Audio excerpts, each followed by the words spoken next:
Offs from the North Carolina Education Lottery have real cash wins of up to $1 million.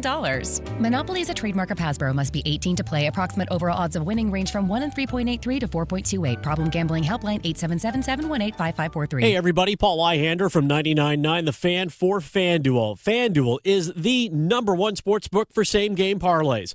From points to rebounds to threes and assists, FanDuel is the best place to combine your favorite picks into a same-game parlay or track every stat live all in one easy-to-use app. Right now, it's the perfect time to join. New customers get $150 in bonus bets if your first $5 bet wins. $150 in bonus bets if your first $5 bet wins. Bet on the players you love the way you want. Head on over to FanDuel.com/Paul and sign up today. FanDuel, official sports betting partner of the NBA. 21 plus and present in North Carolina. First online real money wager only. $5 first deposit required. Bonus issued as non-withdrawable bonus bets which expire 7 days after receipt. Restrictions apply. See terms at sportsbook.fanduel.com. Gambling problem? Call 877-718-5543 or visit morethanagame.nc.gov. Looking for the perfect holiday gift? Discover Omega at Bailey's Fine Jewelry in Raleigh's Village District. Whether it's the Speedmaster, Seamaster, or DeVille, these exquisite Swiss watches capture the joy of every moment. Celebrate time well spent. Visit Bailey's Fine Jewelry, where Raleigh shops for Omega. At Smith Douglas Homes, we're proud to support our hometown heroes, teachers, healthcare workers, firefighters, and military. As a thank you, receive a $2,500 credit towards your new home purchase. Explore SmithDouglas.com.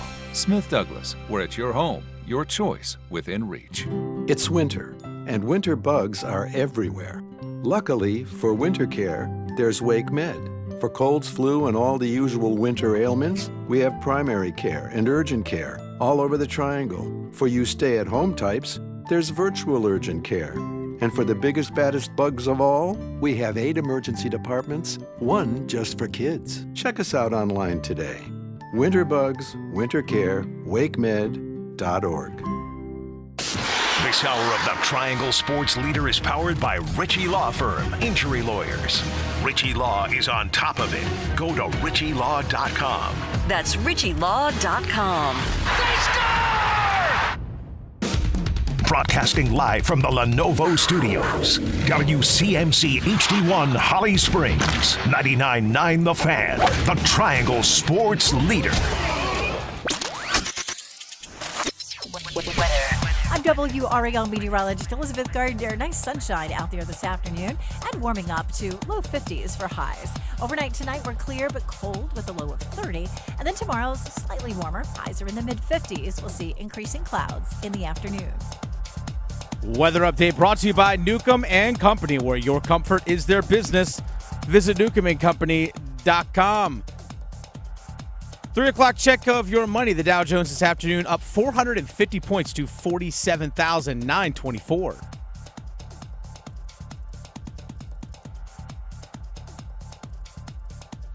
Drives him into the paint. Bully ball off the window and in.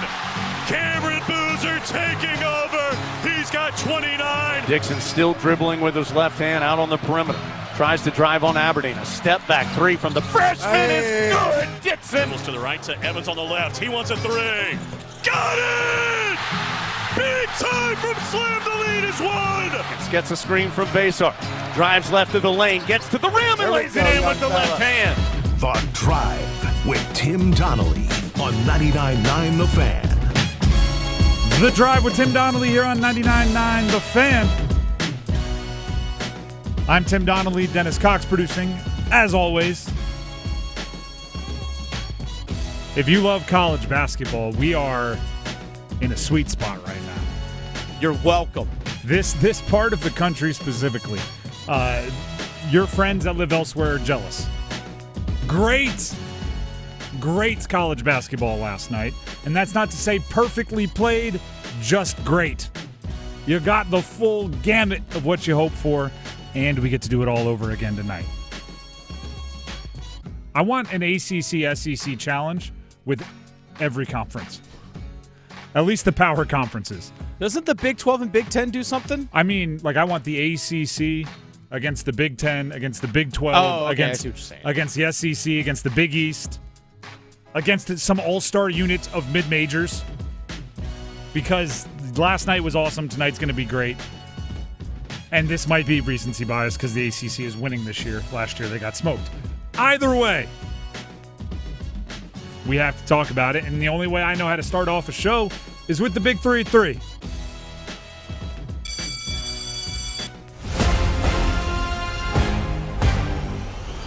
Number 1.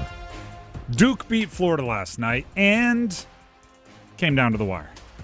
I don't know if it should have, right? Remember I said it wasn't necessarily the best, most flawlessly played college basketball you're ever going to see. It was just the best. You got 15-point leads. You got the quote-unquote patented Duke run at the end of the first half to take a double-digit lead.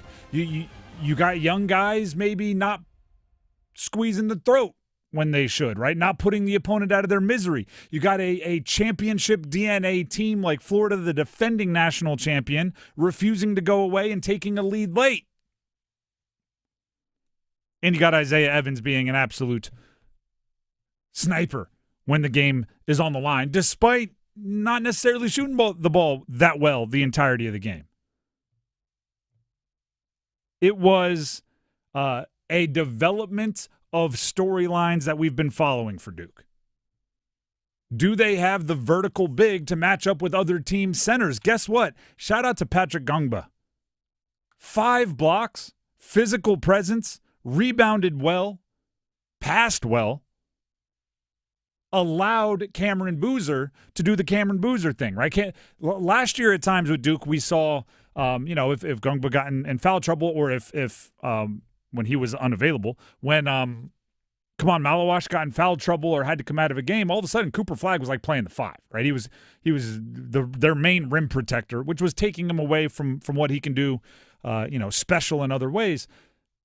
Gungba allowed Cameron Boozer to be special in all the other ways that he can be special. And he had another, whatever it was, like 27, 8, and 2.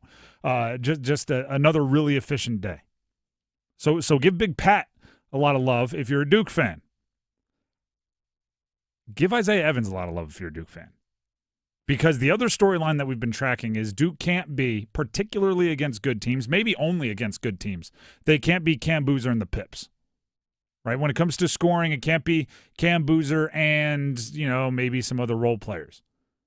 And I'm not saying Isaiah Evans had his best game, but I'm saying you got to know your role. And if your role is to hit that shot in that moment, you better rise up and fire with confidence. That's exactly what he did. Hit what eventually became the game winner. And then guess what? Play your roles. Malik Brown getting a tip on the inbound with whatever it was, like 2 seconds on the clock. Guess what Malik Brown's role is?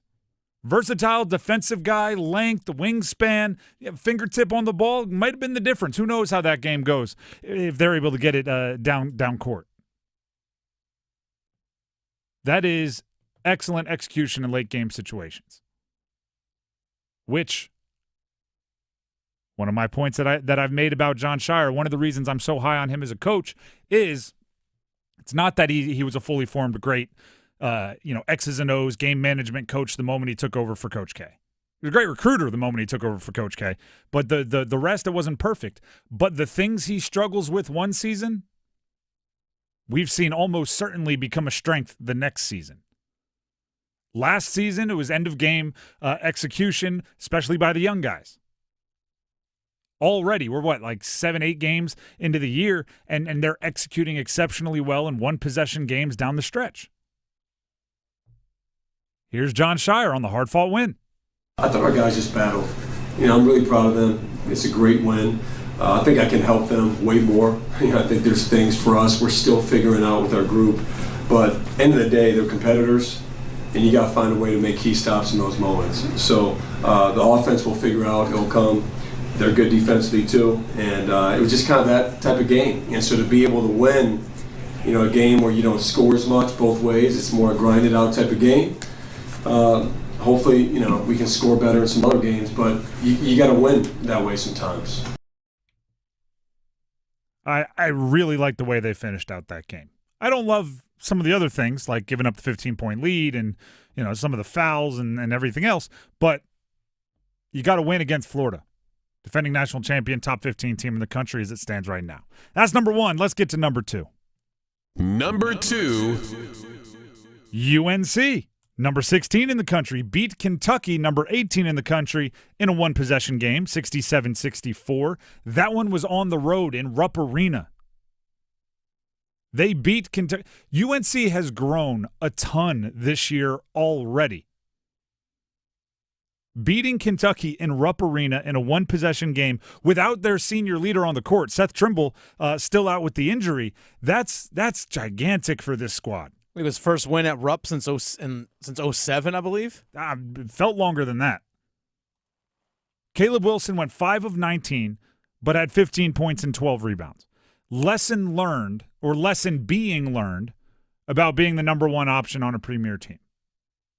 And what I mean by that is you have to, as a number one option, always be hunting your shot, right? And make sure, you're attracting the attention that you need to attract so everybody else can play their comfortable role, but also make sure good shots. A few of those I would say were ill-advised, which is how you end up 5 of 19, but impact the game the other way, rebound, defense, everything else. Vasar looked really good. Just to pivot to the other, we could just go 6'10", 6'11", 6'7" foot, right? They've got size now. The transfer from Arizona, Vasar, looked really good. Led the team, 17 points. I love it even more. 8 of 12 shooting, only took 1 3. He's doing the true big man stuff. He's dunking. He's rebounding. He's altering shots even when he doesn't get the block. They out-rebounded Kentucky 41-30. But even more impressive, 20-8 on the offensive side. Offensive rebounding, 20-8. That's going to get, the possession game, the shot clock, right? There's so many ripple effects from that. But UNC has grown an unbelievable amount already. And if they continue to do that at that pace, watch out. That's number 2. Let's get to number 3. Number 3. It does not stop. Tonight, NC State at number 20, Auburn. Again, part of the ACC SEC Challenge. If you're wondering, the ACC is up 6-3 in through the first 9 games. Let's go. 7 more tonight. Let's go. To put that in perspective, in the ACC SEC Challenge last year, they played 16 games. The ACC won 2. It was 2-14. They were dominated by the SEC. They have 6 wins in the first 9 games played. You want to make that even more in perspective? Do you know how many total wins all season the ACC had over SEC teams last year? 4. They had 6 last night, with the opportunity for 7 more tonight. One of them, State on the road at nationally ranked Auburn. You'll hear me call this is a Will Wade flex game. And I don't mean flex like, flex it into prime time. I mean flex like, this is where you get to boast if you pull it off. I have 3 things as to like 3 pillars, if you will, of coaching in modern college basketball. One of them you're not going to like. One of them is fundraising. You have to be able to ignite a booster. You have to be able to ignite a fan base to keep you well funded. It's important. 2 is recruiting. You got to get the Jimmies and Joes on the court. I would say Will Wade has proven pretty obviously he can do those 2 things. He's proven at NC State he can do those 2 things. Number 3, I don't know if he's proven at NC State yet, which is what used to be considered the entirety of coaching. The adjustments, the scheme, the getting the best out of your players. The actual on-court. Yeah, exactly. That's the third part. And I'm not putting him in order. I'm just saying he's proven fundraising. He's proven recruiting. The last thing he needs to prove at State is the on-court stuff. Show us. Maui was kind of a disaster. Right? You lost, 2 or 3 games, 1 to Seton Hall. Somehow you lost despite scoring 97 points against Texas. There's some what the heck was that moments in Maui. How much can you fix? How much have you fixed? How much can you flex that you saw it on film, you got them in practice, you fixed it, and now you get to go test it against a top-ranked team, number 20 in the country, in their house? So it's a Will Wade flex game, right? Walk out of here with a win, walk out of there with a dominant win, and you can turn around and say, 1, 2, 3, proven, let's keep going. Also, I'm if I were a coach, this would be like coaching through the media. Darian Williams has to be better. He's too good and too skilled of a scorer to have 10 points in a 102-97 loss to Texas. You're telling me if Darian Williams somehow finishes with 16 points, you win that basketball game and he couldn't do it? With how big he is, how fluid he is, how good of a shooter he is. So I hope he has a big day, just because somebody with that much talent should have big days and shouldn't go 2 straight without having a big day. College basketball, man, it's so great. Just going to end it on that. The Drive with Tim Donnelly, 99.9 The Fan, and we'll come back to it because it's even more fun. The best part about college basketball is so often you get to settle it on the floor. Everybody has a chance to make the NCAA tournament. Just go win your conference. College football, well, it's not as cut and dry. It doesn't make as much sense. The college football rankings came out yesterday, and I'm just going to say this. They're itching to mess over the ACC. Stick around. Bank of America is the nation's leading business lender, and we're ready to help with your next goal here in the Triangle. That's why we have over 3,700 local business specialists across the country. Because with the right team, your business and community prosper. What would you like the power to do? Learn more at bankofamerica.com/local business. Bank of America, official bank of FIFA World Cup 2026. Bank of America Corporation, all rights reserved.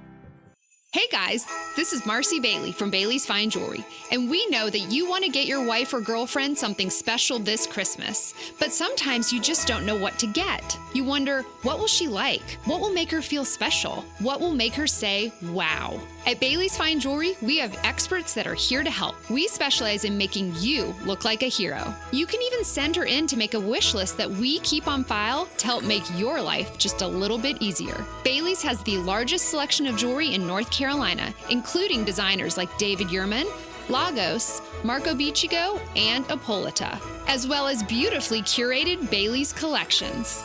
And don't fret, because if for some reason she doesn't love your gift, we have a 30-day return policy.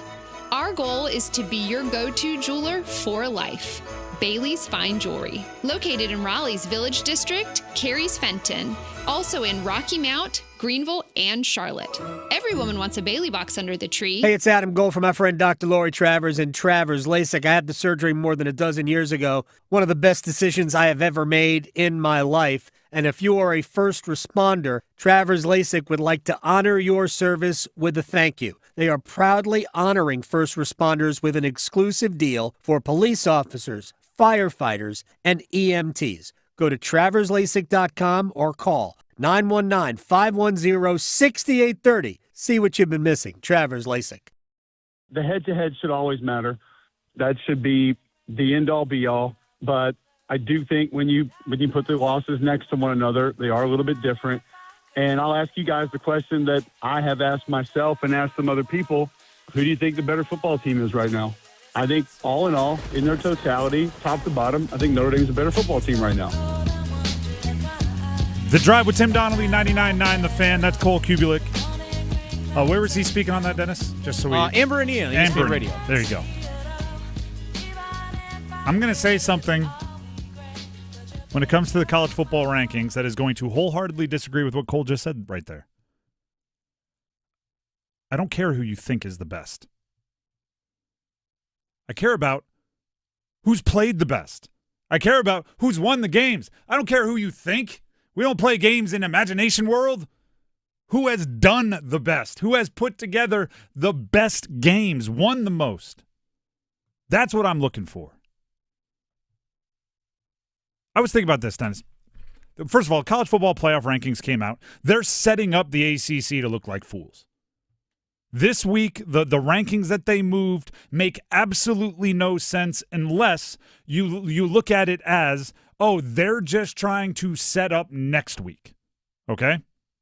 They don't want an ACC team in if Duke wins the ACC championship, which is why Miami is sitting at 12, and everyone that would be competing with Duke as the 5th conference championship team is ranked. You're talking Tulane, you're talking North Texas, you're talking JMU, who are 20th, 24th, and 25th, Duke unranked, which means if Duke beats Virginia, who's ranked 17th, if Duke beats Virginia, both likely, this is the only assumption we have to make here, is that JMU beats Troy in the Sun Belt.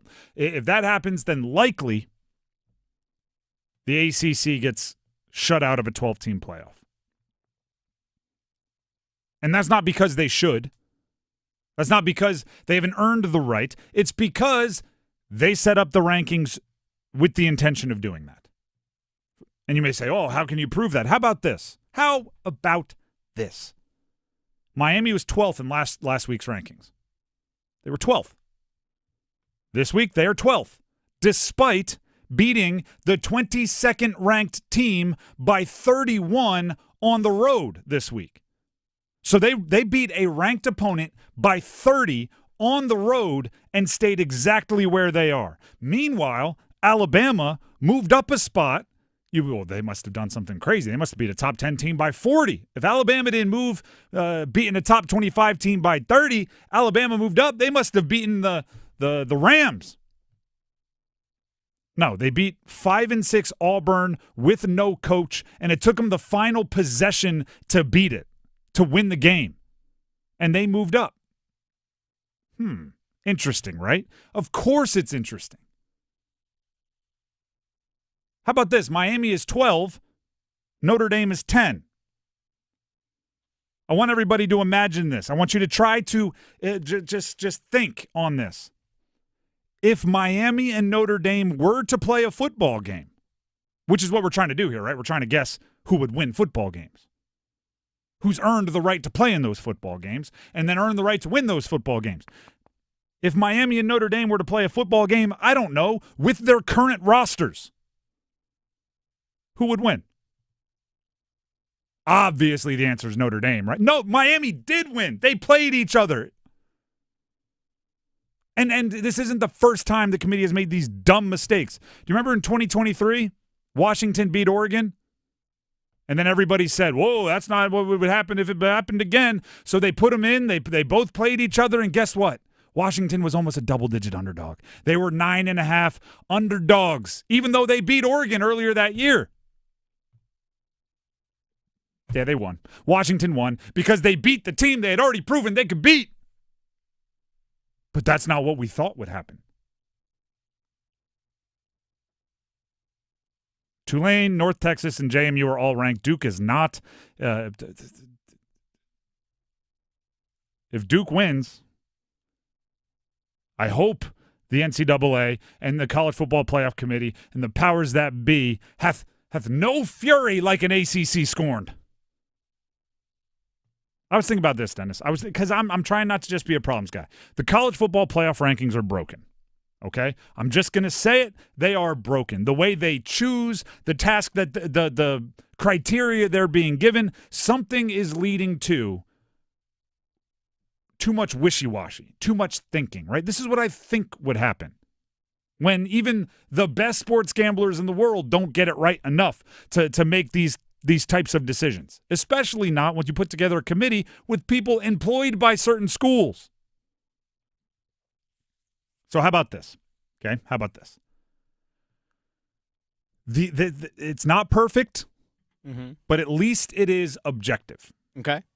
We set up some kind of situation. All right. Where the better the team by record or by ranking, the more points you get for beating them. I don't care if you win by 1 or by 30, because a win is what you're trying to do in football. True. And I don't care if your style is grind it out, run, defense, make the game short, win by 7, or if your game is sling it around, big risk, big reward, win by 40. Right? I care that you win. So, for example, just a spitball here. You beat a 10-win team, you get 10 points. End of the year, whatever their record is. I don't care what they were when you played them because I don't care about preseason rankings. You beat a 10-win team, you get 10 points.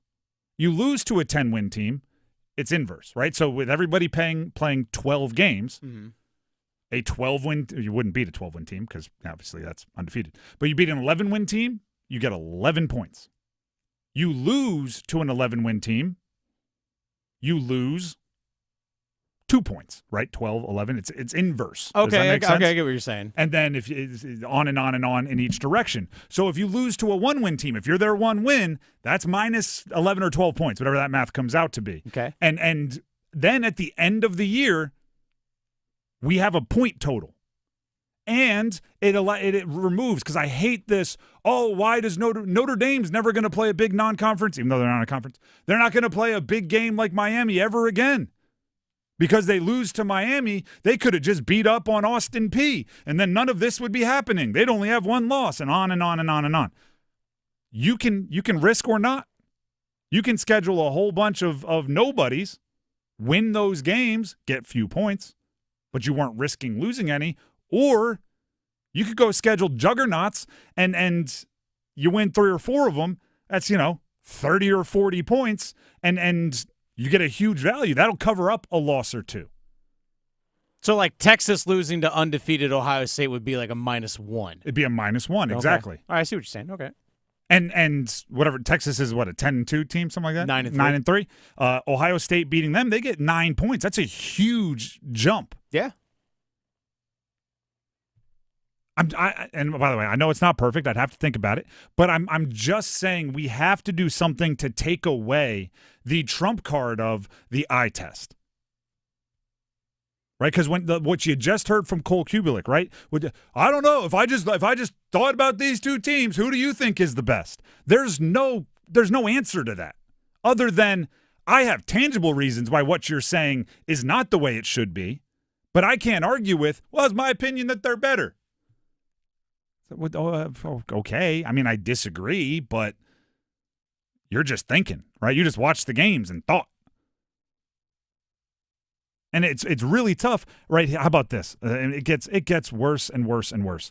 Specifically about the Miami staying at 12 despite beating a top 25 team by 30, and Alabama moving up despite winning a game against a below 500 team without a coach.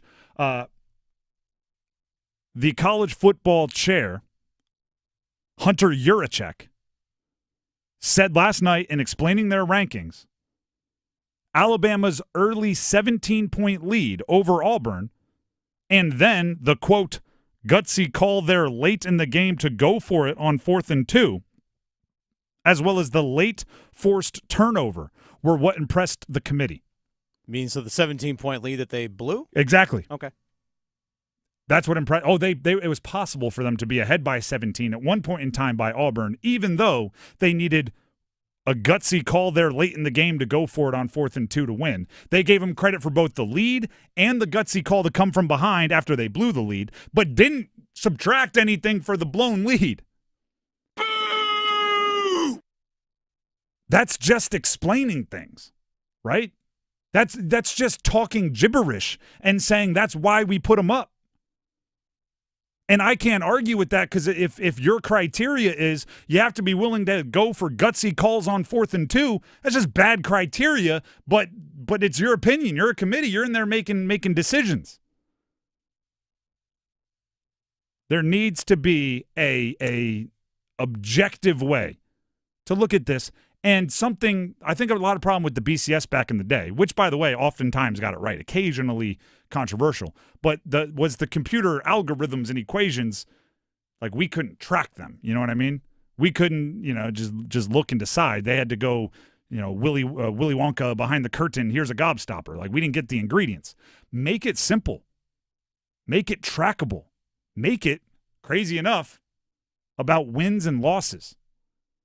Because that's what sports are about. They're about winning and losing, right? Dom Toretto from Fast and the Furious. Doesn't matter if you win by an inch or a mile, winning's winning. I hope Jim Phillips, the ACC commissioner, is doing this as well. I am gearing up to be absolutely furious if Duke wins the ACC championship. Not because Duke won the ACC championship, but because the ACC, I believe, has been set up to have the rug pulled out from under them and get none in the CFP. And if that happens, appointment radio, you want to be tuned in, I promise you. And Dennis, you want to have the 7-second delay and the bleep ready to rock. I don't know how that's going to go. Oh, don't you worry. It's a 10-second delay. We'll take it.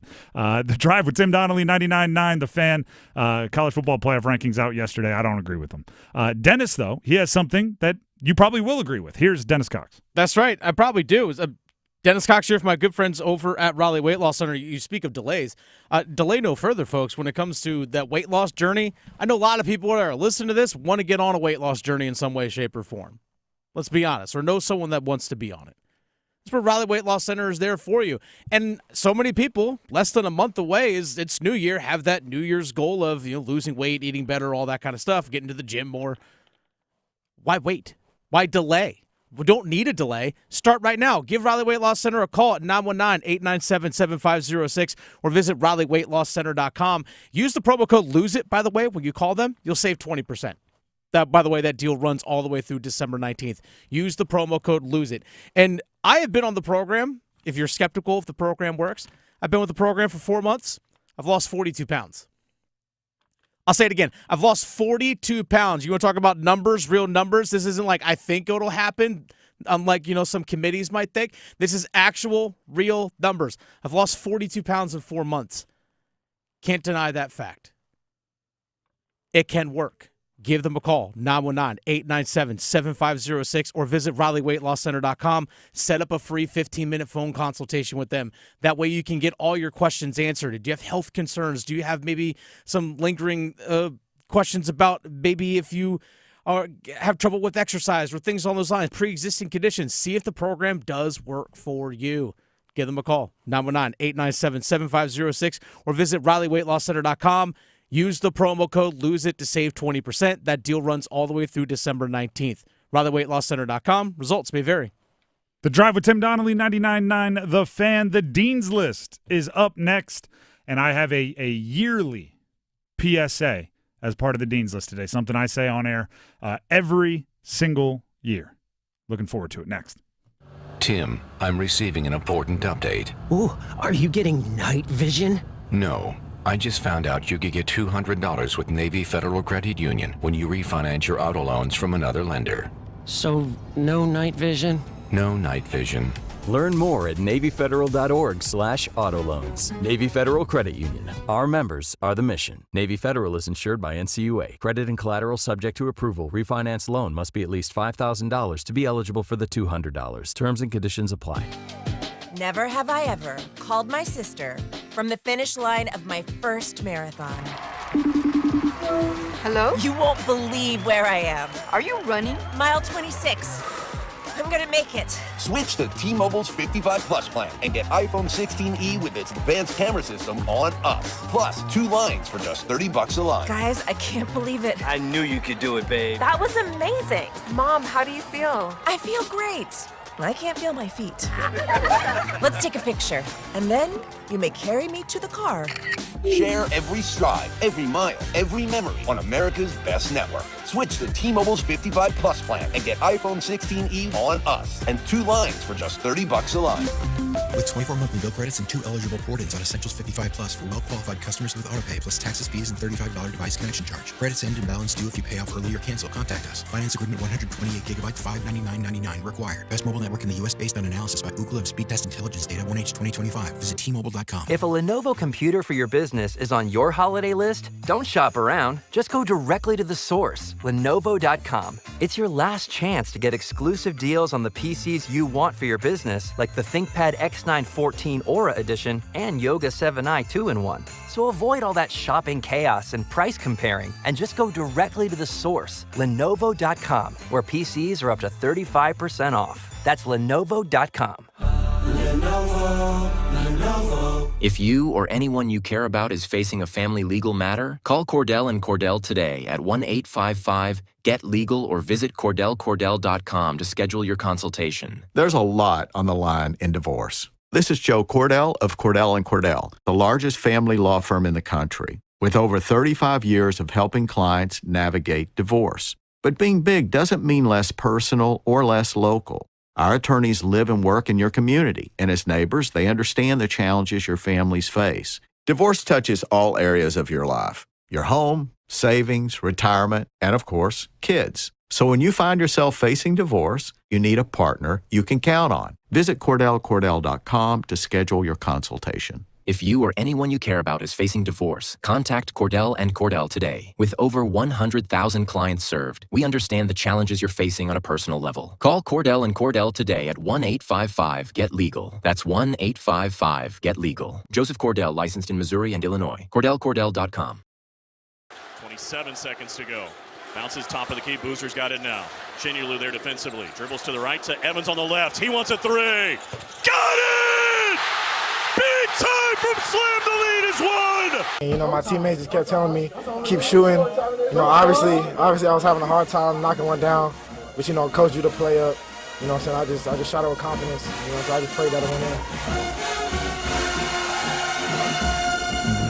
in. That was Isaiah Evans after hitting what became the game-winning shot for Duke against Florida last night. A couple of top 15 teams squaring off in Cameron Indoor, part of the ACC-SEC Challenge. And we may hear from the ACC-SEC Challenge somewhere in the Dean's List. So let's go ahead and fire that bad boy up and put class in session.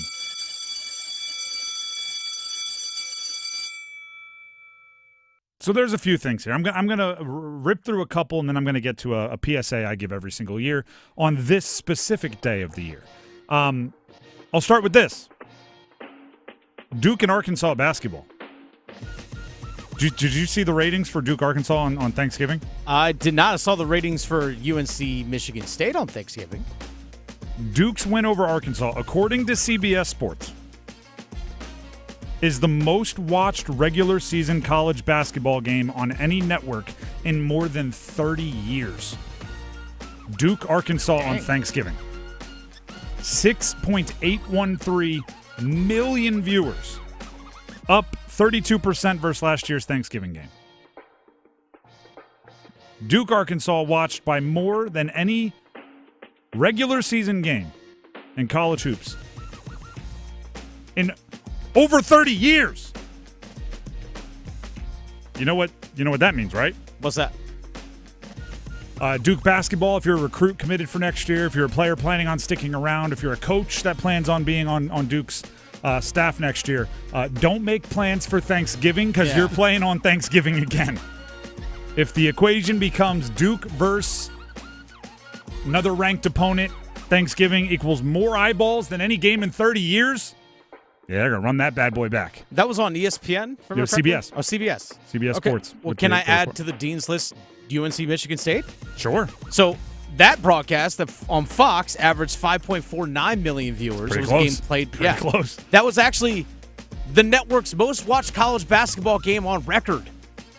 So maybe it's just America has college basketball fever right now. You know, which is interesting because it's traditionally known as a football holiday day, but also it could be a byproduct of I just left the TV on Fox or left the TV on CBS after the game and just left it on there and decided to watch, which helps.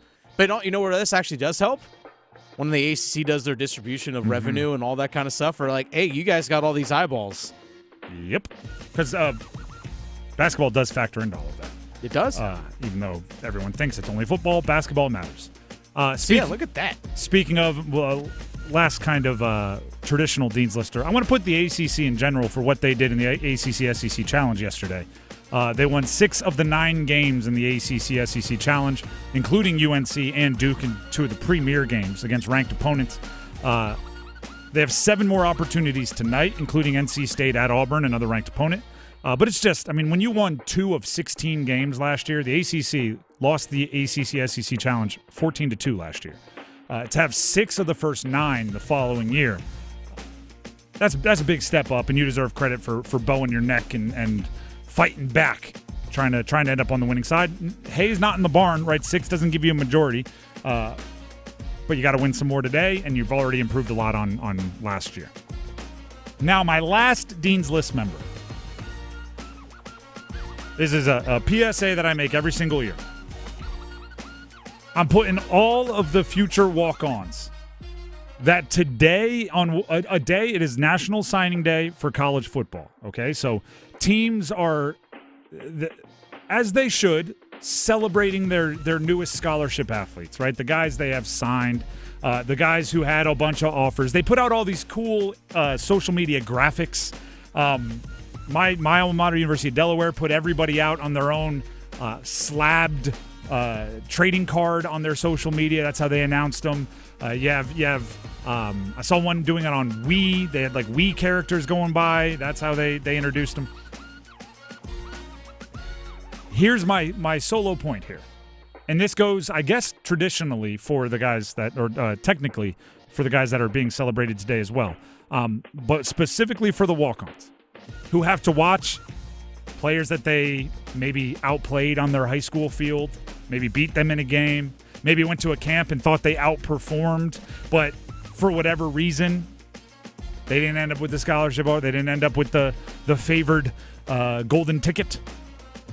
They have to watch those players live out the dream that you had your entire life, to be there sitting on the cafeteria table with the tablecloth over it and 5 hats in front of you, and you get to pick one, and you've watched all your favorite players do it and you wanted it.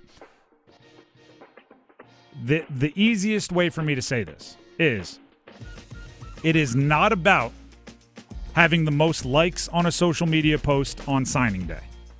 It is about having the most to celebrate on senior day. So start working towards that, right? If you have a walk-on invite, if you're going to a JUCO, if you're still looking, if you're going Division II and you hope to transfer up, whatever your situation is, trust me, it is not. No one looks back on their career and says the best day was signing day. I have teammates who maybe the best day of their career was signing day. Guys that I like, but it just never worked out in college. And guess what? Their careers were a disappointment.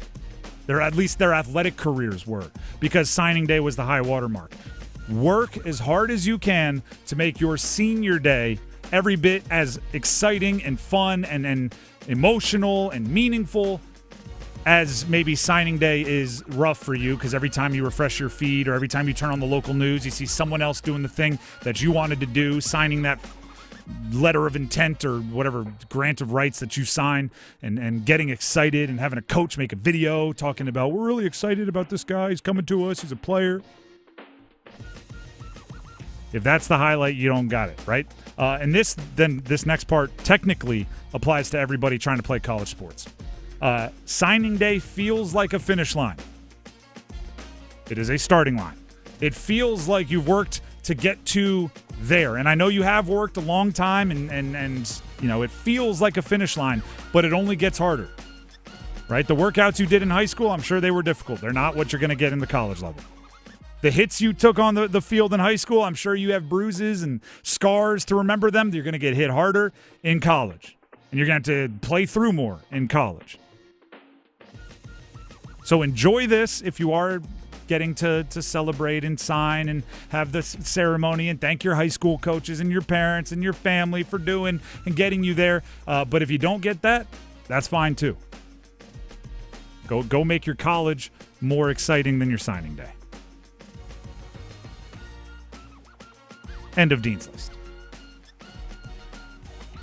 And I don't know if I've said this recently, but I was a walk-on in college, which is why it means so much to me. Showing up and, you know, trying to fake it till you make it, act like the college guys. Our team, my team, University of Delaware, did treat walk-ons very, very well, right? Most of the time, you wouldn't have been able to pick us out, except there were team meetings in training camp where they were going to discuss like where to pick up your books that were free, or they were going to talk about, you know, where you're going to get your stipend checks. And the coach would just say, all right, hey, scholarship guys, hang back. Everybody else, you can leave. And our team meeting room was like a movie theater. So if you were sitting in the middle and you weren't a scholarship guy, and he goes, hey, scholarship guys, hang back. Everybody else, you can leave. You had to stand up and do like the walk to the bathroom in the movie theater. Excuse me. Pardon me. Excuse me. Sorry. Excuse me. Coming through. Sorry, man. Hey, did I hit you? My bad. And everybody was there sitting going like, oh, we're the scholarship guys, and you're not. And that motivated the heck out of us. That walk from the team room back to the locker room with the walk-ons, Whoo boy, we were fired up. Next year, I'm going to be sitting in that chair. Next year, I'm not going to be walking out, making us walk out like we aren't part of the team. Everybody else comes back, oh, what's up, man? Cool. You guys good? Yeah. Oh, you just got to pick up your books. Yeah. Speaking of, you took the English class I'm taking this semester, last semester, right? You still have that book that they gave you because that was a $300 book, and you know how it goes. I can just pass that one over to me before you return it, right? Give you $20 for it. Yeah, exactly. No, heck no. We're teammates. You can just pass that one over here. You're lucky. I'll give you a ride somewhere or something. And you know, walk-ons are doing all right. The Drive with Tim Donnelly, 99.9 The Fan. I have more advice for you, although less virtuous and nostalgic for me. Tim Donnelly here for Gordon Miller and Miller Lending. My advice is call Miller Lending and learn as much as you can about something they call the no-cost loan, right? When you are making, for me and for many of us, right, the biggest investment that you have, which is your house, getting a mortgage, setting up your financial situation around that, you want as much information as possible. So, you know, when your parents got a mortgage, they probably paid a bunch of closing costs. You may have bought a house in the past and paid a bunch of closing costs. So when I say something like a no closing cost loan, what's the catch? Probably comes into your brain, right? How does you do? Well, good. I'm glad you have those questions. You should. It's the biggest investment you have. Call Gordon Miller and Miller Lending and ask. Here's one of the best parts. You'll be talking to someone here locally. You'll be talking to someone in the Triangle. You could even stop by at their office and have these conversations if you want to look them in the eye and get to know them. The beauty of it is they want to build that relationship as much as you want to build that relationship. Because when you have a no closing cost loan, you hope it's not just a one-time interaction with your mortgage broker or your lender. Right? You hope it's an interaction you get to do over and over and over again, because no closing cost loans means if you're going to refinance, no closing costs. If rates drop, refinance, no cost. It's a no-cost loan over and over and over again. Keep lowering that monthly payment. Keep doing it and keep doing it. Keep calling Miller Lending and building that relationship. So if you have questions, good. You should. It's a huge amount of money for many of us, big percentage of our net worth, and you want to make sure you understand everything about it. So call Miller Lending, 919-447-3377. Bring your questions, 919-447-3377, or visit them online at millerlending.com. That's millerlending.com. Miller Lending is an equal housing lender, and MLS number 250-2146. We'll take a break. When we come back, it was a great night of college basketball last night. Great night. What did we learn about Duke and UNC in close victories over ranked opponents? Stick around. It's bow time. 'Tis the season for food and family, but thanks to Bojangles, you don't have to spend hours in the kitchen when loved ones come home for the holidays. Set down the spatula and put away the mixing bowls, because this holiday season, Bojangles is ready to help you celebrate with all your family favorites like Chicken Supreme, Cajun Filet Biscuits, or a big bow box of hand-breaded chicken, scratch-made biscuits, and fixins for the whole family. We'll make the food so you can focus on making memories. Head to Bojangles and gift yourself a taste of home. It's bow time. If it's ho-ho-ho time, it's Bo-Bo-Bo time. Time to order a party-sized platter of that bodacious Bojangles flavor before your next holiday celebration. Choose a Bojangles Supremes platter and get 50 whole breast tenderloin fillets. Or go with a Bojangles dessert platter and get 2 dozen Bo-Berry biscuits, 2 dozen cinnamon twists, or 1 dozen of each. It's a platter full of Bo-liciousness. And don't forget to pick up Bojangles gift cards. Just the right gift for anyone on your list. Hurry, it's Bo time. Here's Megan with Parkway Sleep Centers. Are sleepless nights affecting your life? Parkway Sleep Health Centers can help. We've treated sleep disorders in the Triangle and beyond for over 20 years. We offer sleep studies, office visits, CPAP machines, supplies, and more. And our streamlined process allows us to see you sooner and usually saves hundreds of dollars. End sleep problems. Live your best life. Experience the Parkway Sleep difference. Visit parkwaysleep.com and start your journey to better sleep today. Parkway Sleep Health Centers. Sound sleep. Sound health. Excuse me, garçon. I'll pick up the tab for the lady and I. Sir, this is Monopoly money. And there's more where that came from. I'm calling the cops. Don't waste your time. I have a get-out-of-jail-free card. Start playing for real money. New Monopoly scratch-offs from the North Carolina Education Lottery have real cash wins of up to $1 million. Monopoly is a trademark of Hasbro. Must be 18 to play. Approximate overall odds of winning range from 1 in 3.83 to 4.28. Problem gambling helpline 877-718-5543. We know you're hot to see a Carolina Hurricanes game in person. Visit 999thefan.com or fire up the Fan app and enter to win a pair of tickets and parking for the Canes Columbus game on December 9th. Check out our Hurricanes hot ticket giveaway at 999thefan.com. Welcome back to Winter Hack Radio, the place for clever hacks to survive the season. Icy driveway? Well, try spreading sand or birdseed to help with traction. Snowy puppy paws? Well, grab a whisk, brush it off, done. Catch COVID-19? Well, just get... Actually, there's no hack for COVID-19. But if you test positive, prescription medications for COVID exist. Ask your doctor if they're right for you. Visit PfizerForAll.com to learn more. Sponsored by Pfizer. Dixon with 21 seconds gets a screen from Vasar. Drives left of the lane, gets to the rim and lays it in with the left hand. Yeah, I think we got a really unselfish group, great group of guys. We have great team chemistry we were able to build over the last couple months. And, I love these guys, man, and I wouldn't want to play with anybody else. Duke and UNC took care of business last night. Took care of business for the ACC, took care of business for their eventual resumes for seeding, took care of business in getting a win. Close wins, good experience wins, but wins nonetheless. Duke was the earlier game, so we will start there. They beat Florida, number 15, 67-66. Up and down. And do you know what I really liked about it was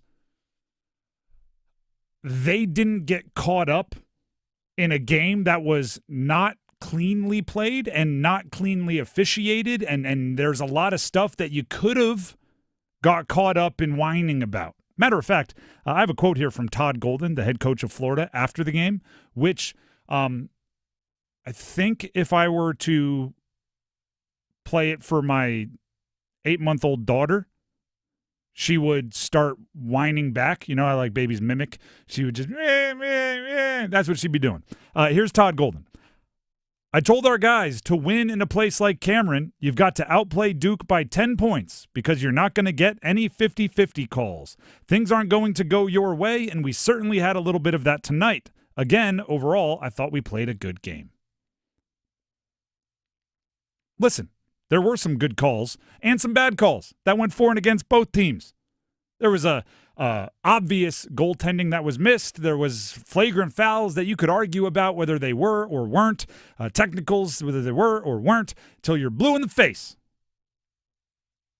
But it doesn't change the fact that those calls happened and they were out of your control. And you had to dig in and play basketball after that. Duke had a 15-point lead. They found themselves down 2 late. What are you going to do? You're going to sit there and whine and complain and start thinking about how you're going to word it in the post-game press conference so you don't get fined? Or are you going to win? That's the lesson right there. Control what you can control. What does it accomplish? They stayed locked in. And Isaiah Evans, even a more specific result, Isaiah Evans missed a lot of shots.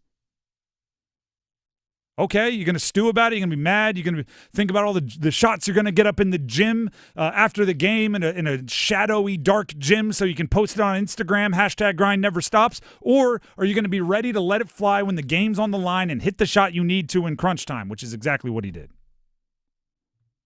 Cam Boozer was really, really good. He's becoming one of the more dependable, consistent stars, especially for somebody at that point in their career, maybe in college basketball history. Only time will tell. But it was the rest of the sociology of it, staying locked in and everything else that I was impressed with. Side note, going to their rival, the UNC Tar Heels, they were at Kentucky. Number 16, Carolina, at number 18, Kentucky. Kentucky leaking oil a bit, right? They're now up to 3 losses in the early part, despite a bloated NIL pool that they've spent. But the final score, 67-64. UNC has grown a ton. UNC has grown like a to second reference, like a toddler, right? I see my son every day, right? See my daughter every day. They grow, I don't even notice. But over the holidays, I saw my niece and nephew. And it's like, goodness, you're 7 inches taller than I saw you a couple months ago, right? They're growing like weeds. That's UNC. UNC, every game they play, it's like, what have I not seen you in 4 years? When did you, what you're doing homework? How? That's what UNC is growing like. They're going so fast. Vasar and Caleb Wilson, they're the chemistry. Every time you watch UNC play, it's like, oh goodness, they're figuring it out. They're figuring out where each other likes the ball. They're even something as simple as, and we got to give a lot of credit to this individual, Derek Dixon. He's a freshman, top 100 recruit point guard who was not really in much of the preseason hype for UNC. Because they had Seth Trimble returning, they had Kyan Evans coming from I believe Colorado State, where he was a sharpshooter, and Caleb Wilson and all these other guys coming in.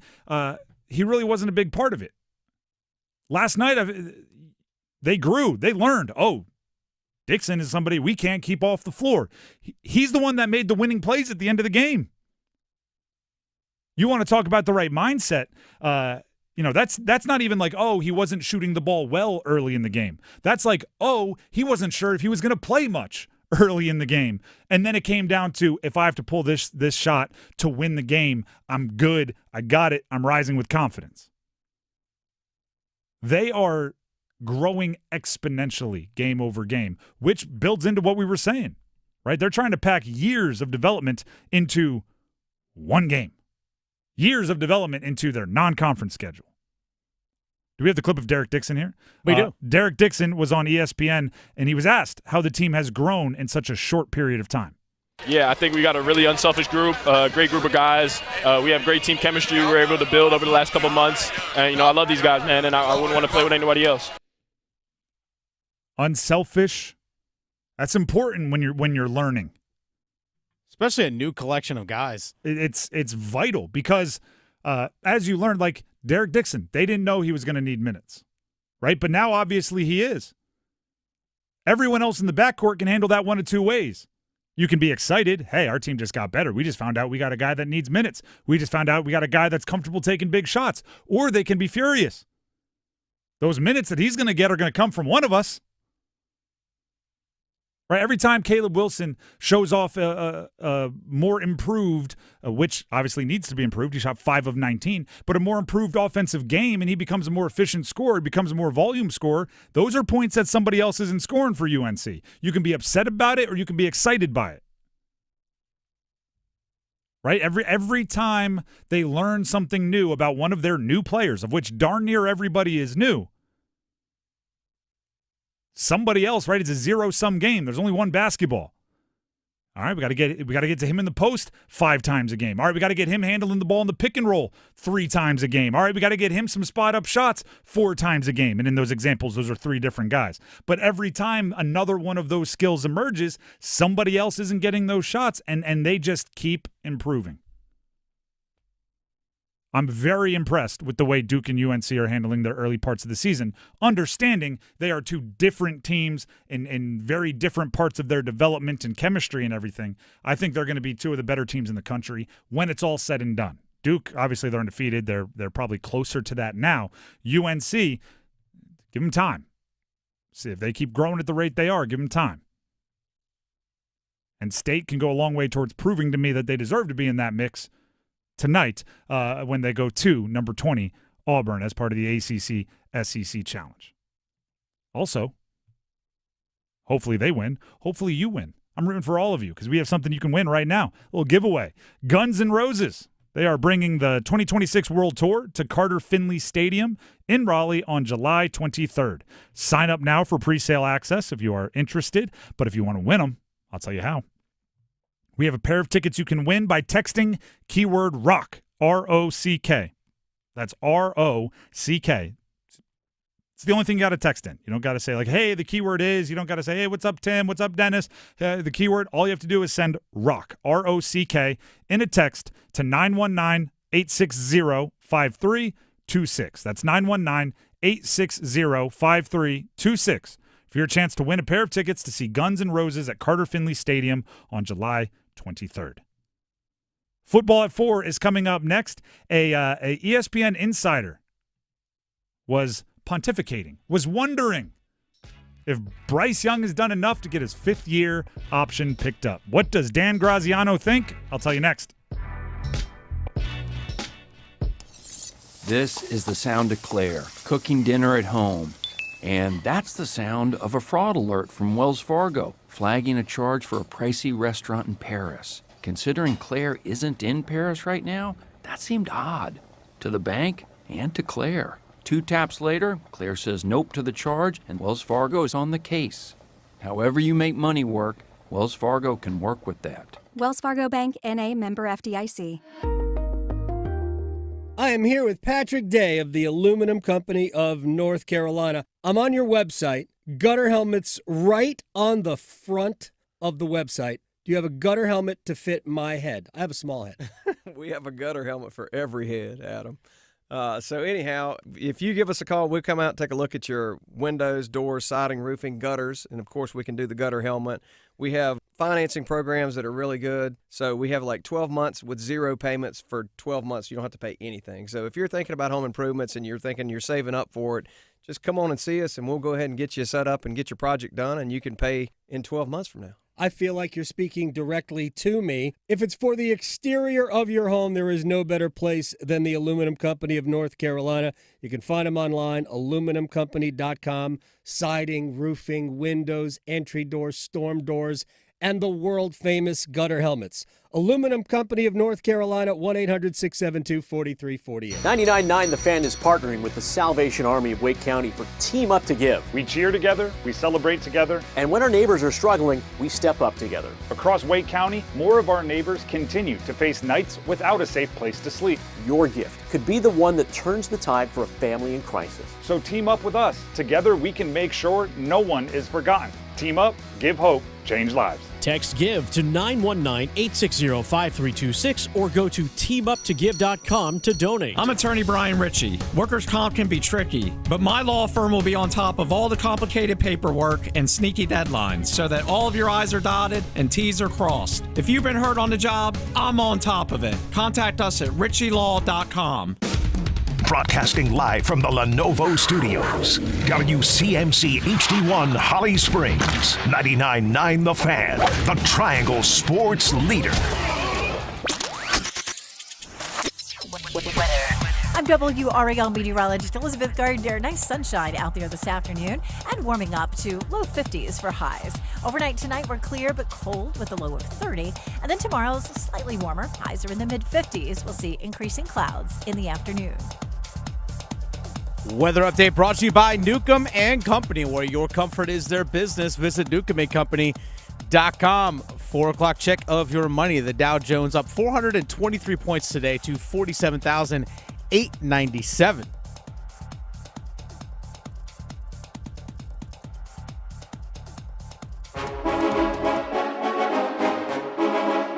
Let's move the chains. Time for Football at 4. The Drive with Tim Donnelly, 99.9 The Fan.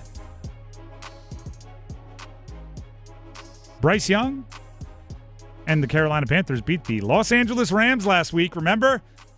Oh, how can we forget? You know, just a few days ago. Just a few days ago. They're the only team in the NFL to win a game as a double-digit underdog, and they've done it twice. I think everyone else is, 0-14, I believe? Correct. Take that, Vegas. And not the Raiders. We're talking about sports books. Yeah, them too. Yeah, Pete Carroll, they're not even putting up a fight out there. They're just like, sure, whatever. Blame us. Panthers. Okay, here's what happens on a bye week, right? The conversations turn towards bigger picture stuff. They turn towards long-term stuff. Dan Graziano of ESPN and Jeremy Fowler of ESPN, two NFL insiders. It's actually a pretty, it's as close as I get to, reading a tabloid sitting in a waiting room. They put out what they're hearing, kind of the buzz around the NFL once a week. And it's they go cover a game. They're talking to people, right? They've got sources. If they, were on a road trip and called one of them up, they might hint at some of it, right? So it's a little bit of the juice, a little bit of the hot goss. They might spill the tea. I'm not good at the tabloid words. But Dan Graziano of ESPN talked about Bryce Young in this they do like a back and forth, almost it's like a transcript of a conversation between the two of them in this article they put out once a week. And they started with all of the things and all of the reasons that Carolina believes still in Bryce Young, right? Oh, they think the situation was holding back. They like they like that he's clutch, on and on. And then Dan Graziano ended one of his little blurbs with this group of 3 sentences, and I'll read them to you. Dan Graziano of ESPN. It's hard to really know what the long-term outlook is when the swings are this wild week to week. The Panthers will have to decide by the first week of May whether to pick up his 5th-year option for 2027. I expect them to do that because the cost will be reasonable, around $26.5 million, but then the question becomes what happens after that. As part of Jeremy Fowler's response in the article, he said, "My point is that there's no rush, barring both sides making concessions that work for them. I think Houston could be more inclined to pay C.J. Stroud, another QB from the 2023 draft class, early. He has higher-end traits as a passer." Those are just a couple of again, go read the full article, ESPN.com. A couple of the parts that stuck out to me. Interesting. I saw Graziano at the game on Sunday. He was there. He was kicking around. He was. And thus, he now comes with, by the way, I want to make this very clear. He is not saying a source within the Panthers told me they are going to pick up his 5th-year option. He is not. It's not as much reporting as him saying I think, I would expect, it's his opinion. But to give you the other side of the coin, I do not like to trade in the insider world. I think it's a tough business. I think you get to owing people things, and I do not envy the Sham Charanias or the Adam Schefters, the Dan Grazianos of the world that are trying to break news. It's a tough world. I do not dabble in that. However, occasionally, if you're around enough sports, somebody says something to you, and you can't help but hear it, and it might be off the record. One way that people in this business kind of take credit for knowing it without outing their source or reporting anything, or they just say I wouldn't be surprised if. Right? If you catch wind that a friend of a friend knows the athletic director and they're going to fire a coach, you go, I wouldn't be surprised if in the next month they're moving on from that guy, just based on, and you make up your reasons or whatever. So when insiders start throwing opinions around there, my antennas do always go up as if to say, is he going to take a victory lap for that prediction in a couple of days or a couple of weeks when it comes true? And he's like, I had a feeling I would have, but he already knew it was going to happen. So I'm just floating that out there. Yeah. I've been hearing rumblings. Yeah. I can't source it because the source that told me said, do not let anybody know I told you this. So I'll just say, a little bit. I'm just thinking. I think it could happen. Here's my question. Not even a question. Here's my take on the subject. The most important part of everything they said in that entire rundown, and I read the whole thing. It's not that they believe in Bryce. It's not that they like his clutch ability. It's not that Graziano thinks that they're going to do it, or that the most important is what's after that. It's not important what Jeremy Fowler thinks they're going to pay C.J. Stroud by comparison. No, the most important part is very simple. The Panthers will have to decide by the first week of May. That's the most important part. Don't decide now. You have 4 more games to gather information. Think about it like this. 4 games ago, if Dan Graziano, right, you said he was at the Carolina game, he was in the press box, he's rubbing elbows, he's talking to people. If he had done that 5 games ago, which was a huge win for the Panthers. It was the Packers win, but not nearly as good a game for Bryce. If he were in that press box, rubbing shoulders with all the Panthers, everybody's, and talking, do you think he still would have said, I bet they'd pick up the fifth-year option? Keep in mind, this is before the 448-yard game against the Falcons. This is before the win over the Rams, which is the best win of his career. So you take out the best statistical game of his career and the biggest win of his career. Right? That probably changed a lot. That's 4 games. Guess how many games are left? 4 games. So you can go as far backward as they've gone forward in the last 4 games and the next 4. 4 games can change a ton. I'm not asking, like, if I'm the GM, if I'm Dan Morgan, which first thing I'm doing is like bench pressing, right? I just want to know what it feels like to throw 400 around. I don't know how much he's benching. That's the first thing I'm doing. The next thing I'm doing is calling on all staff, right? Getting all the scouts and everybody, because I just want that power. But the last thing I'm asking right now is, are we picking up Bryce Young's 5th-year option? Because I don't care what you think right now. I don't have to make that decision until May, which means I'll have plenty of time to think about it in March and April, right? Like relax on it. Relax on it. I'm not saying no. I'm not saying yes. I'm saying that's a problem for future me. What I will do when I get my scouts in the room is, do you think this recent stretch of good play by Bryce is sustainable? Do you think he's something has clicked? Are we doing something different to bring about this good play from Bryce? Can we continue it? That's what the in-season stuff is about, even for a front office. You need to look at the football 1st, 2nd, 3rd, 4th, 5th before you get to contract deadlines. Because there are looming cautionary tales across the NFL. You don't want Bryce Young to be Daniel Jones. I'm talking from a Giants perspective. Let's think about what the Giants did with Daniel Jones. First thing they did was they didn't pick up his 5th-year option. That ended up biting him in the tail, right? So, okay, all right, let's make sure we take it very seriously before we decline a 5th-year option, because it could end up biting us. The next thing they did was take a 1-year good run of solid play where they won 1 playoff game and made big, grandiose, sweeping decisions about he's now our guy and gave him $40-something million a year. So the Panthers are warned by Daniel Jones on both sides. Right? The warnings of don't buy in on a guy so much because he had a hot streak 1 year, and the warnings of don't bail on somebody and not pick up their 5th-year option if you aren't fully out on them.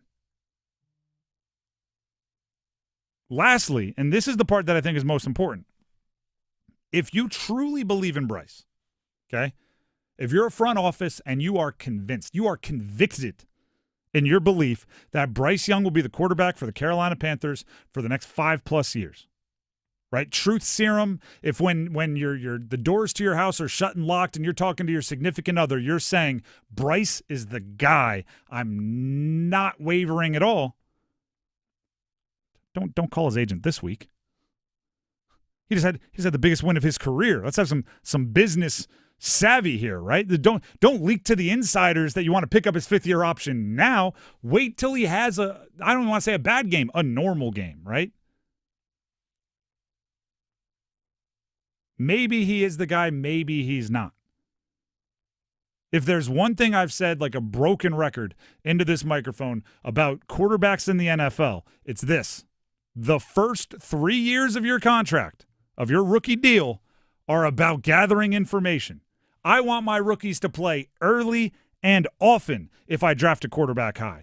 I don't want to bench my quarterback. I want them to struggle. I want them to thrive. I want to see them against blitz. I want to see them in cold weather. I want to see them in high leverage games. I want to see them in games where their offensive line is hurt. I want to see them in games where their offensive line gives them 7 seconds a pass. I want to see them where they're ahead. I want to see them where they're behind. I want to see them where it's a nip and tuck back and forth battle. I want to see him when the run game's working. I want to see my quarterback like the guy who eats green eggs and ham. I want to see him in a box. I want to see him with a fox. I want to see him on a train. I want to see him in the rain. I want to eat green eggs and ham in every situation, so when I have to, by the first week of May after their third year, decide to pick up their fifth-year option or decide to give them a long-term contract, there is not a single possible way I could have more information to be more prepared to make my decision. And it's not just Bryce. I'm saying the same thing about C.J. Stroud, right? Who Jeremy Fowler said has, what was the term? Higher-end traits as a passer. How much of that is first impression? C.J. Stroud had a very good rookie year. Very good rookie year. If we're weighing his rookie year the same as the other years, yeah, right? I'm not making my decision on C.J. Stroud after his rookie year because I get 3 years. I want to see him with Nico Collins. I want to see him with Nico Collins hurt. I want to see him with Tank Dell. I want to see him with Tank Dell hurt. I want to see him with Joe Mixon and Woody Marks, and I want to see him with Bobby Slowick, and I want to see him in every situation. And then I'll make my decision. I wouldn't expect the Panthers to do. See, I always, and this happens in sports too, where like a recruit or something, or it happened yesterday with the number one recruit in the country, Jared Curtis. He was committed to Georgia. Yeah, flipped to Vanderbilt. Did that actually happen? Because all the reports came out that he flipped, and then he tweeted out like, "Guys, I haven't talked to anybody. I haven't decided anything."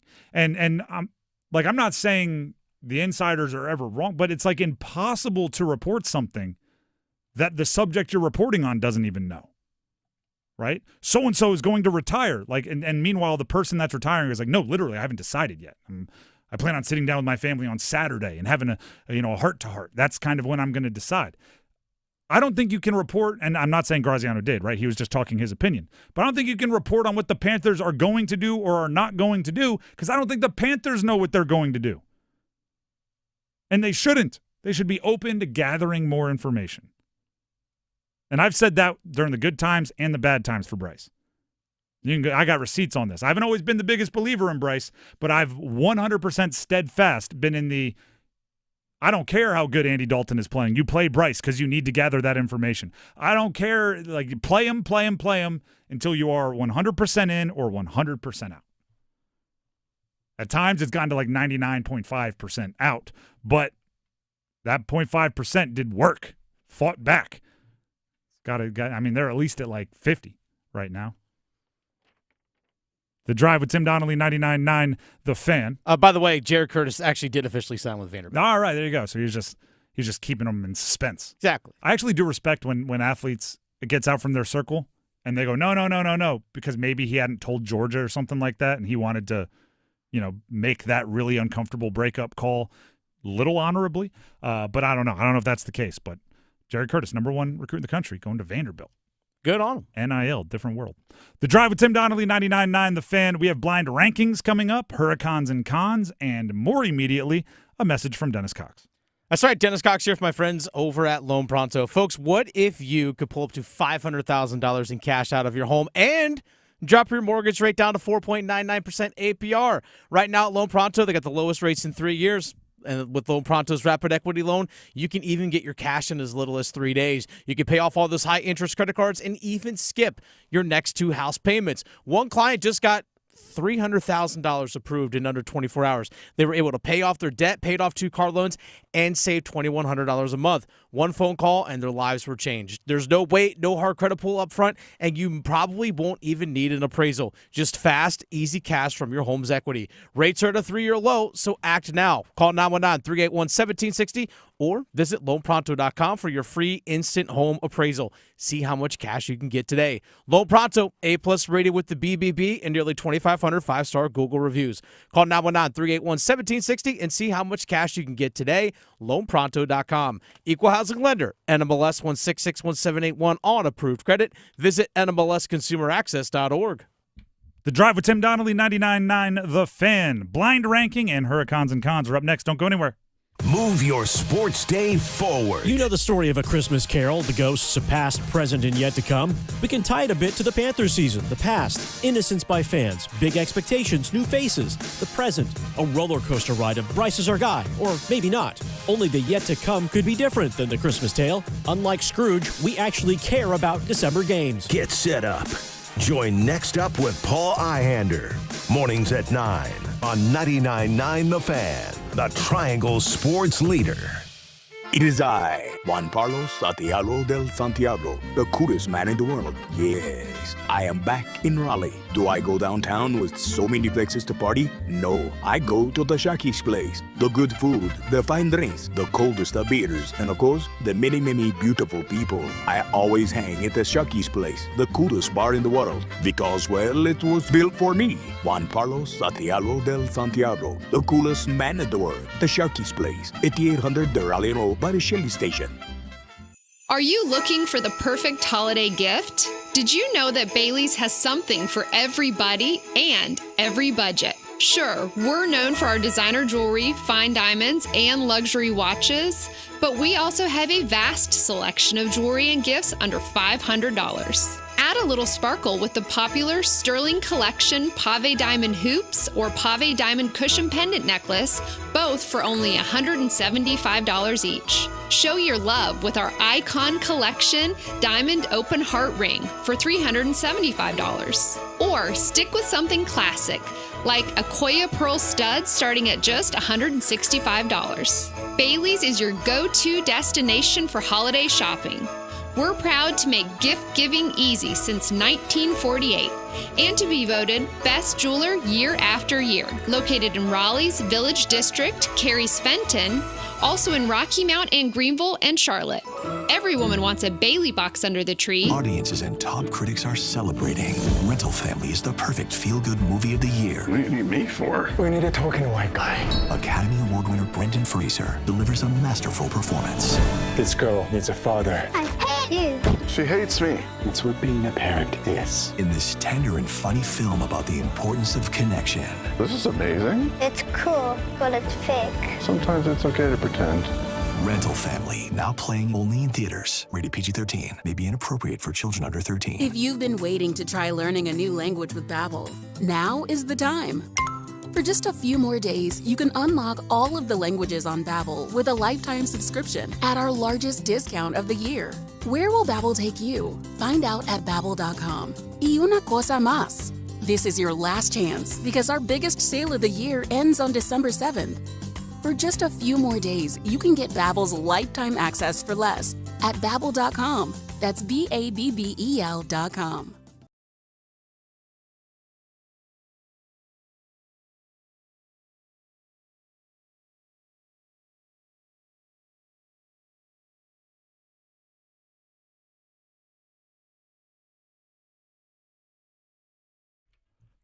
The Drive with Tim Donnelly, 99.9 The Fan. I do want to get to blind rankings and hurricanes and cons and the fun stuff that we do on Wednesdays. But I have I don't want anybody to get all up in arms, okay? So just know that what I'm about to say comes with a healthy amount of unknown. But I think we have some breaking news.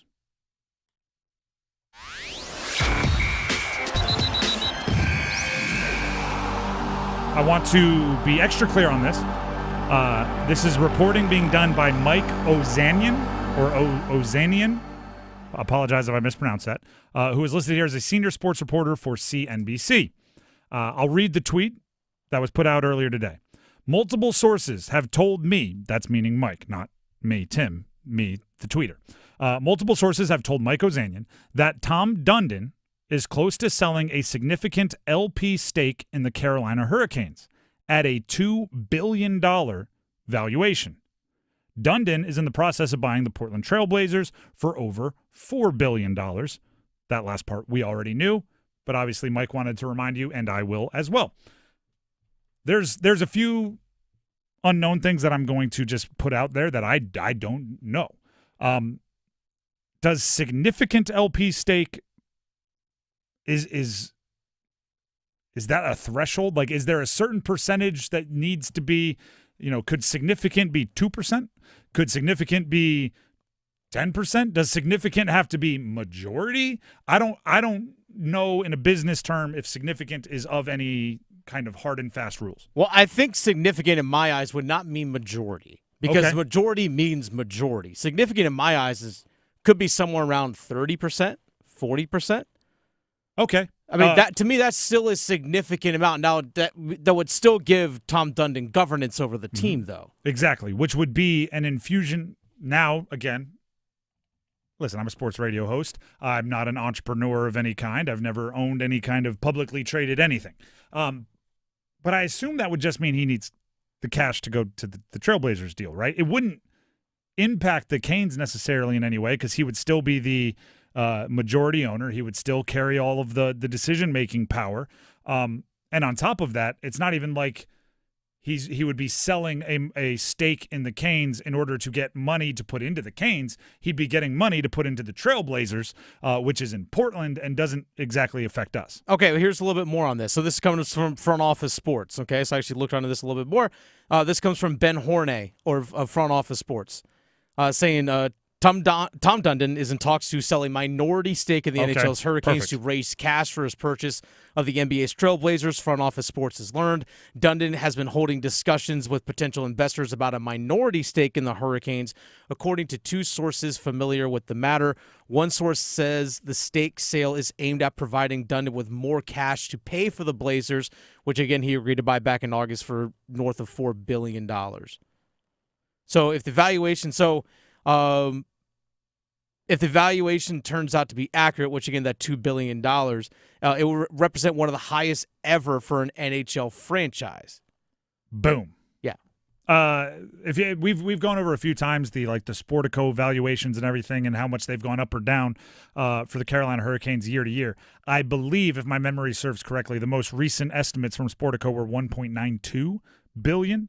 So a $2 billion valuation, maybe even a little north of that, kind of makes sense because people don't get the opportunities to buy into professional sports teams that often, and because the supply is so low, oftentimes the price is a bit higher. Now, traditionally, that's for buying the majority of a team, but if you just want to be the second banana in the Canes system, probably cost you quite a pretty penny. Actually, back on Tuesday of last week, so just over a week ago, it was actually Mike Ozanian of CNBC Sports actually posted the article about valuations of franchises in the NHL, and the Carolina Hurricanes came in ranked 15th in terms of total value at $2 billion. And their year-over-year value change from last year was actually the highest change. It was 53% value growth from last year to this year. And that's, again, according to Mike Ozanian. So this guy's been on it. Which makes makes sense for why a investor may want to own part of the Carolina Hurricanes, for sure. Even if that means they don't get to be the one voting on things league wide, or the one that Eric Tulsky has to check with before making a big trade. They can simply just see a growth on their investment, because the Canes have been growing at a pretty rapid rate, and I don't see the hockey slowing down from a success standpoint, and that's obviously gonna help things. So that's why I before we brought up the tweet from Ozanian, I intentionally said, don't want anybody to get too excited. I think this is more, bringing someone else into the Canes maybe inner circle, but it's really more about Tom Dundon's agreement to buy the Portland Trailblazers than anything else.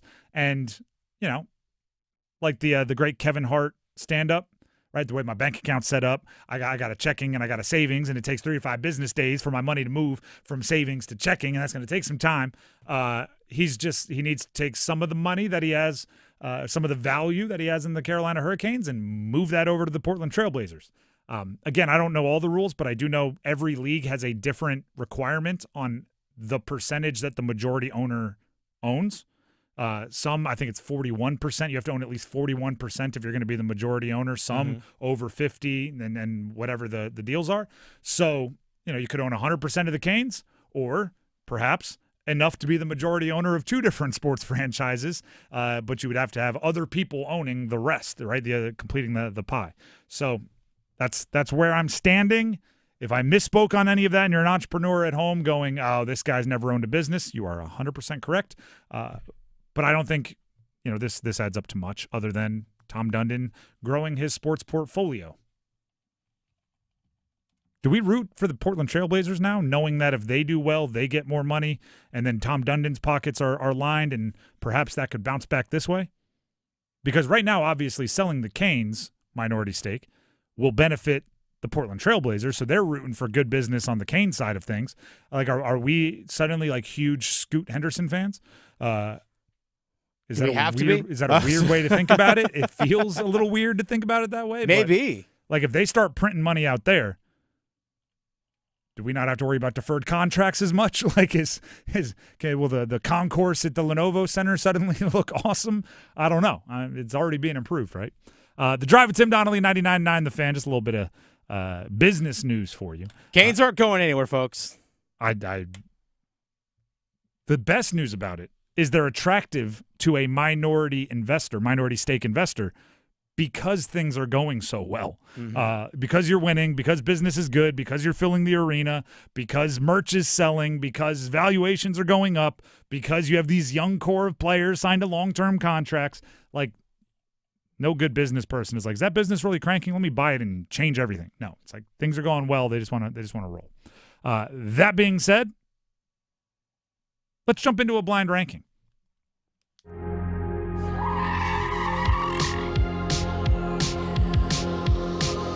All right, for this blind ranking, Tim, the way this works, folks, by the way, the category for today is just ACC basketball players. ACC basketball players currently playing in the ACC, so we're not going to go all the way back to, like, I'd be really mad if you said, like, I'm just trying to pick someone random. You picked, I don't know, I'm just going to say, like, someone from Miami. Is Cleveland still there? Cleveland from Miami. And I'm like, oh, I don't know, third. And then next up, you're like, David Thompson. I'm like, oh, no, I've completely messed this up. It's like, yeah, you're not going to all of a sudden just get, Len Bias. Whoa, oh, no, we're in trouble here. Yeah, Ralph Sampson. So, no, we're going to rank current ACC basketball players, okay? The way the blind ranking works is Tim does not know the names I'm going to give him. Therefore, he has to just rate them somewhere 1 through 5 whenever I give it to him. But once that slot is taken, it can't be used. Can't slide anyone anywhere else. Once it's used, it's done. Sir, are you ready? I am as ready as I'm going to be. Okay, I'm going to throw a heater out there right from the get-go. Right from the jump. Caleb Wilson. Very good. Very good. I'm excited. There's one player I would have over him, definitely. A couple of others that I don't think would be egregious to have over him. I'm putting 2. Caleb Wilson, 2. Okay, Caleb Wilson at number 2. Again, I'm going to throw some heaters out there. Oh, some heaters. I didn't know that. You just said one heater. You never know what you're going to get. That's the whole point. You never know. By the way, Caleb Wilson, awesome. Young player. I think there's so much, the ceiling is so much higher than he's playing right now, and he's playing really well right now. This happens every time I watch college sports, or a lot of times I watch college sports. But I was watching the game last night. My wife walked through the room, and Caleb Wilson was at the free throw line, and she just went, "Oh, he's so young." I was like, "Yep, exactly. He just showed up on campus, and he's already one of the best players in the country." But when that happens, I just think there's muscle development still to come. He's so athletic, so springy, and so much room to grow. So he's number 2, but he's one of my favorite players to watch this year.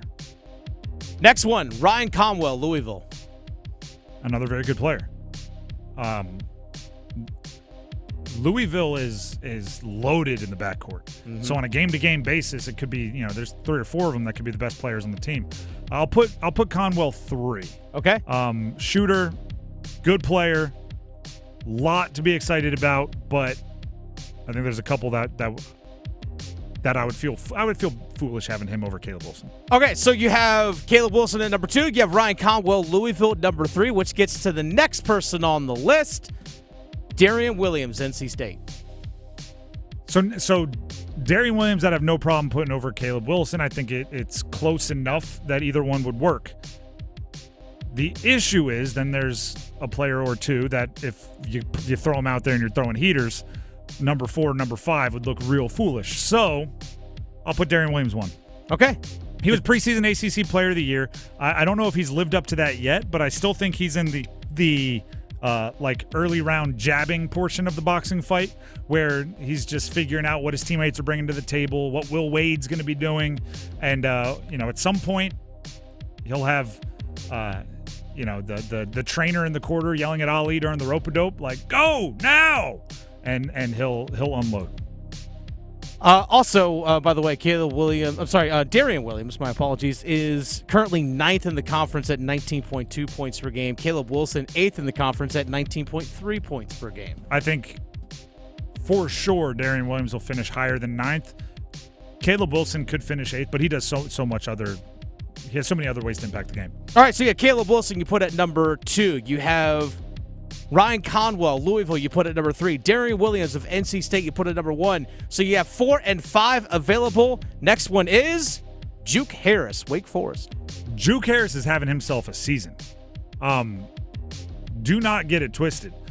Juke Harris is maybe playing himself into an early exit to the NBA. That being said, I'll throw him 4. And I'm not upset with that. You could nitpick on, maybe 3 and 4, maybe 1 and 2, but Juke is he's a good player that's opening it up a little bit now. Again, I think the ceiling is higher for him. If he can shoot the 3 just a hint better, watch out.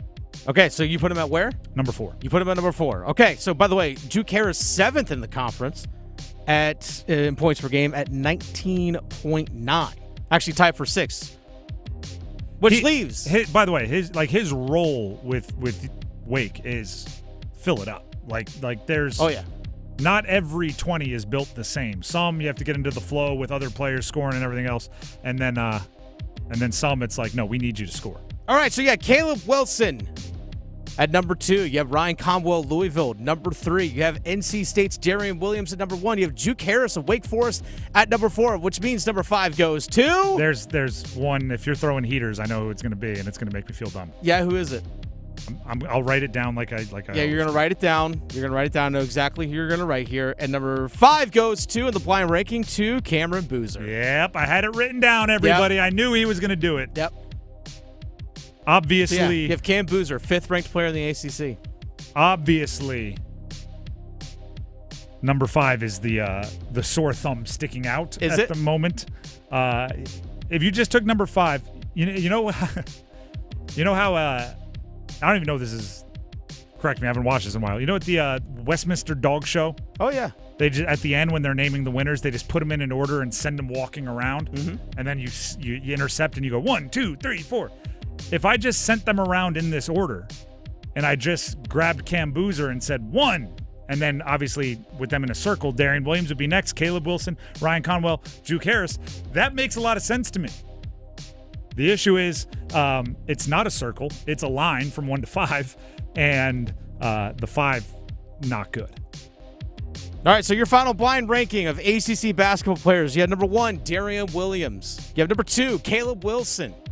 Number 3, you have Ryan Conley from Ryan Conwell. Ryan Conwell. Yeah. My apologies. Ryan Conwell from Louisville. Number 4, you have Juke Harris of Wake Forest. And number 5, you have Cam Boozer of Duke. That's your blind ranking for this week. All right. Not proud of myself on this one. Like I said, I was going to throw some heaters out there. Well, I mean, those are heaters. If you take Cam Boozer out and you could throw in a boatload of others, it's still a lineup of heaters. Like, that's still all good players. I mean, in all honesty, that could be your first team all ACC. Yeah, like easily. It really could be. Easily. Those 5 guys. And there's others there's others on Louisville. There's others on each of their teams, Duke and UNC specifically, that would be interested. I want to see what Juke Harris does in conference before I put him really in those conversations, but if he keeps up the production he's had in the non-conference schedule, we've seen all ACC players from Wake be that leading scorer wing guy for him in the past. So, definite possibility. Maybe that's it. That's what you're doing wrong. What's that? it's not a ranking as far as order, it's positions. I want Darian Williams bringing the ball up. I have Caleb Wilson playing the 2, Cam Boozer playing the 5, Ryan Conwell, shooter, right, small forward, put him in the corner. Okay. Juke Harris at the 4. He's playing a little out of position there, but we're positionless. So, he's Juke Harris really messes up that whole way for me to try to work my way around it, doesn't it? Yeah, it does. Oh, well. Point forward. He's a point forward. There Point you go. power forward. The Drive with Tim Donnelly, 99.9 The Fan. We have Hurricanes and Cons to get to here as well, so let's fire that up. To play great defense, you need one thing above all else. That starts with a W. Confidence. Cons and Cons, but on Wednesday we do Hurricanes and Cons. What are you most confident? What are you most concerned about when it comes to the Carolina Hurricanes? As always, when someone says I have good news and bad news, which do you want to hear first? You always take the bad news. So we'll start with the concern. Dennis, what's your concern for the Carolina Hurricanes? My concern is it's a first world problem, but what's your goalie rotation going to look like? Because you have to make sure that guys get into a rhythm in some way, shape, or form, and the only way you can do that is by playing.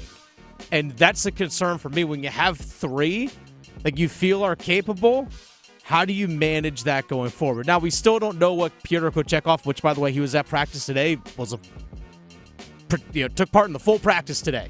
So we'll have to wait and see what his status is going to be going forward. But if you have 3 healthy goalies, that's a difficult thing to manage going forward.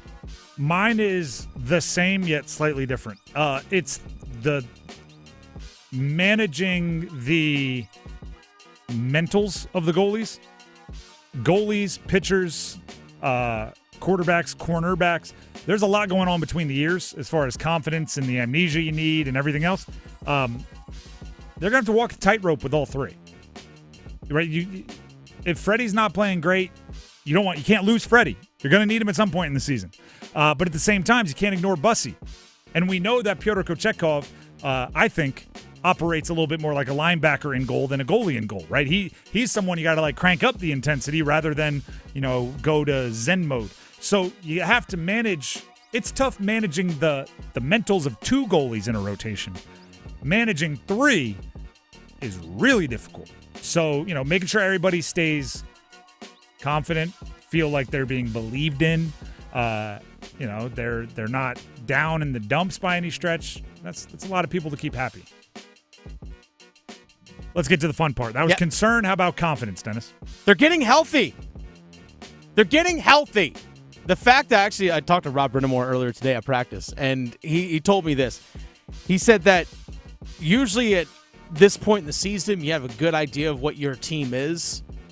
He said we haven't had a chance to have that yet because of all the injuries, guys in and out of the lineup. I mean, they literally have only had 2 games where they've had their full complement of skaters available, and that was the first 2 games of the year because that's when Slavin stopped playing. Then a whole host of guys gotten out. We know. So now he's actually getting guys back.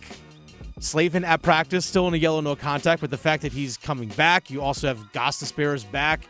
You have Kokiniemi coming back.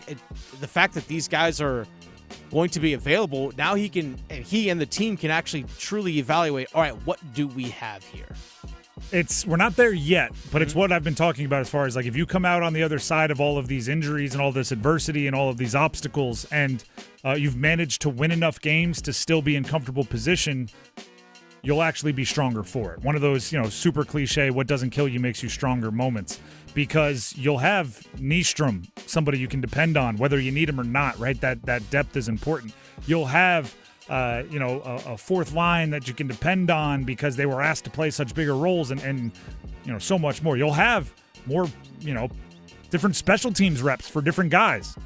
So, and different reps alongside each other. So if you have to shuffle lines or if somebody's in the box, so you have to play with an unusual penalty kill, it's all there. My confidence for this edition of Cons and Cons could have been what Dennis said, but you have to pick one, and I didn't pick that one. My confidence is Nikolai Ehlers growing into the role that he was brought in to fill, which I kind of consider that 3rd elite producer behind Aho and Jarvis. And that's all around, right? Obviously, Svet, you want to score goals, and everybody has the things they do. But if you look at points per game right now on the Canes, Dennis, you'll appreciate this. You know who's number 1 in points per game? You said his name. Who? Shane Gostisbehere. Yeah. 1.13. Crushing it right now. But if you get away from the guy, I think he played 15 games, right? If you put a 20-game minimum on it or something like that. Aho 0.96, Jarvis 0.88, Ehlers 0.64, and rising. That's the role that he was brought in to fill, and he's growing into it, right? Mm-hmm. Started slow, but now he's already in that kind of third slot and rising. So if he can get up near where Aho and Jarvis are living in that neighborhood of points per game, I'd be mighty confident, especially with him playing on that second line, giving them a little extra pop and working with Blake and who I believe is fourth, and Stankoven. There's something to like there. There you go. That's Hurricanes and Cons here on The Drive with Tim Donnelly on 99.9 The Fan. If you have Hurricanes and Cons, some confidence, some concerns, feel free to throw them in our YouTube live chat. 99.9 The Fan on YouTube. Subscribe while you're there if you don't already. And then right in the live stream, you go down into the chat and send what you are most confident and most concerned about. Someone said concern has to be power play 1. It's Valid. been a concern for ours in weeks previous. I don't want it Jordan Stahl's scoring, so don't get me wrong. But when you're throwing multiple practices out there with Jordan Stahl on power play 1, you're trying to you're throwing stuff at the wall. You want to see what sticks, right? That's not what you were planning on doing a quarter of the way, a little over a quarter of the way into the season. You weren't thinking, and that's when we're going to put Jordan Stahl on power play 1. That's what you're doing when you're trying to fix things. So yes, good concern. Right now, I'm Tim Donnelly here for Maynard Service Company. Maynard Service Company, they can do it all. Heating, cooling, plumbing, electric, and they can do it at all points of the day. We're talking 24 hours a day, 7 days a week, every day of the year, all across the triangle. It's actually funny. I almost had to call Maynard Service Company yesterday. Got the text from my wife that our internet was down, and my first thought was, is there something going on with the electric? Turns out, no, there was a down in just our internet service. But I was confident, and this was not middle of the workday, right? This is not calling at 1 o'clock when technicians are cheerful and cheery and ready to go out there and work. This would have been a more middle of the night or later in the night evening style call.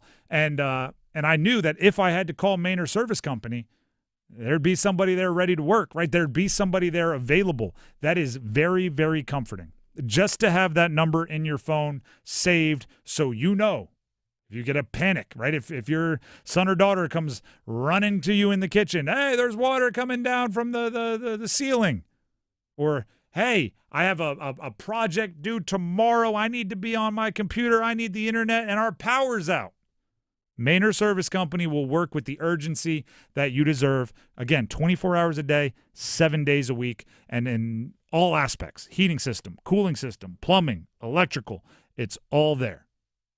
The number to have saved in your phone for that peace of mind, knowing you can use it at all points in the day, this is the phone number, 919-361-0993. That's 919-361-0993. Or visit them online at MaynardServices.com. That's MAYNOR Services.com. Coming up next, earlier this week, I caught up with Mike Glennon, former NC State quarterback, longtime NFL quarterback, our resident expert into what it's like to play quarterback in the NFL, because he did so for 10 years. We talked about Bryce. We talked about the Panthers. We talked a little bit about his NC State Wolfpack. So that conversation is coming up next. Don't go anywhere. We're in a different kind of sports season on 99.9 The Fan, the giving season. So, once again, we're back with our station tradition, the 10 Days of Canesmas, presented by Hardee's and Surfside Vodka. Starting December 8th, we celebrate our connection to our hometown hockey team by giving you stuff. Let's stuff your stocking this Monday as we drop the puck on the 10 Days of Canesmas. Ho, ho, ho! Bank of America is a nation's leading business lender, and we're ready to help with your next goal here in the Triangle. That's why we have over 3,700 local business specialists across the country. Because with the right team, your business and community prosper. What would you like the power to do? Learn more at bankofamerica.com/local business. Bank of America, official bank of FIFA World Cup 2026. Bank of America Corporation, all rights reserved. $5,000. That's the average amount of money people in the U.S. are now spending on gas in a year. $5,000. That's crazy. If you drive, you have to download Upside, the free app that gives you cash back every time you get gas. That's right. You can earn real cash back with Upside just by buying the gas you're already buying. You can literally start earning cash back today. I use Upside every time I fill up, and I've already made around $200-$300. You're putting gas in your car anyway. Why not get real cash back? If you like free money, download Upside. I'm saving the cash I earn from using Upside to help pay for a vacation later this year. Download the free Upside app now to earn cash back every time you buy gas. Use promo code POWER to get an extra 25 cents per gallon on your first tank. You can cash out anytime right to your bank, PayPal, or a gift card for Amazon and other brands. Just download the free Upside app and use promo code POWER for a 25 cents per gallon bonus on your first tank. That's code POWER for a 25 cents per gallon bonus. You're listening to Leaf Filter Radio, and the guru of gutter protection himself, Chris Cunahan, is here to take your most pressing leaf-related questions and bring you a special Black Friday offer. Hey everybody, Chris here. I understand we have Ron on the line. Ron, where are you calling from? Uh-oh. Ron, are you calling from a ladder? Well, I was.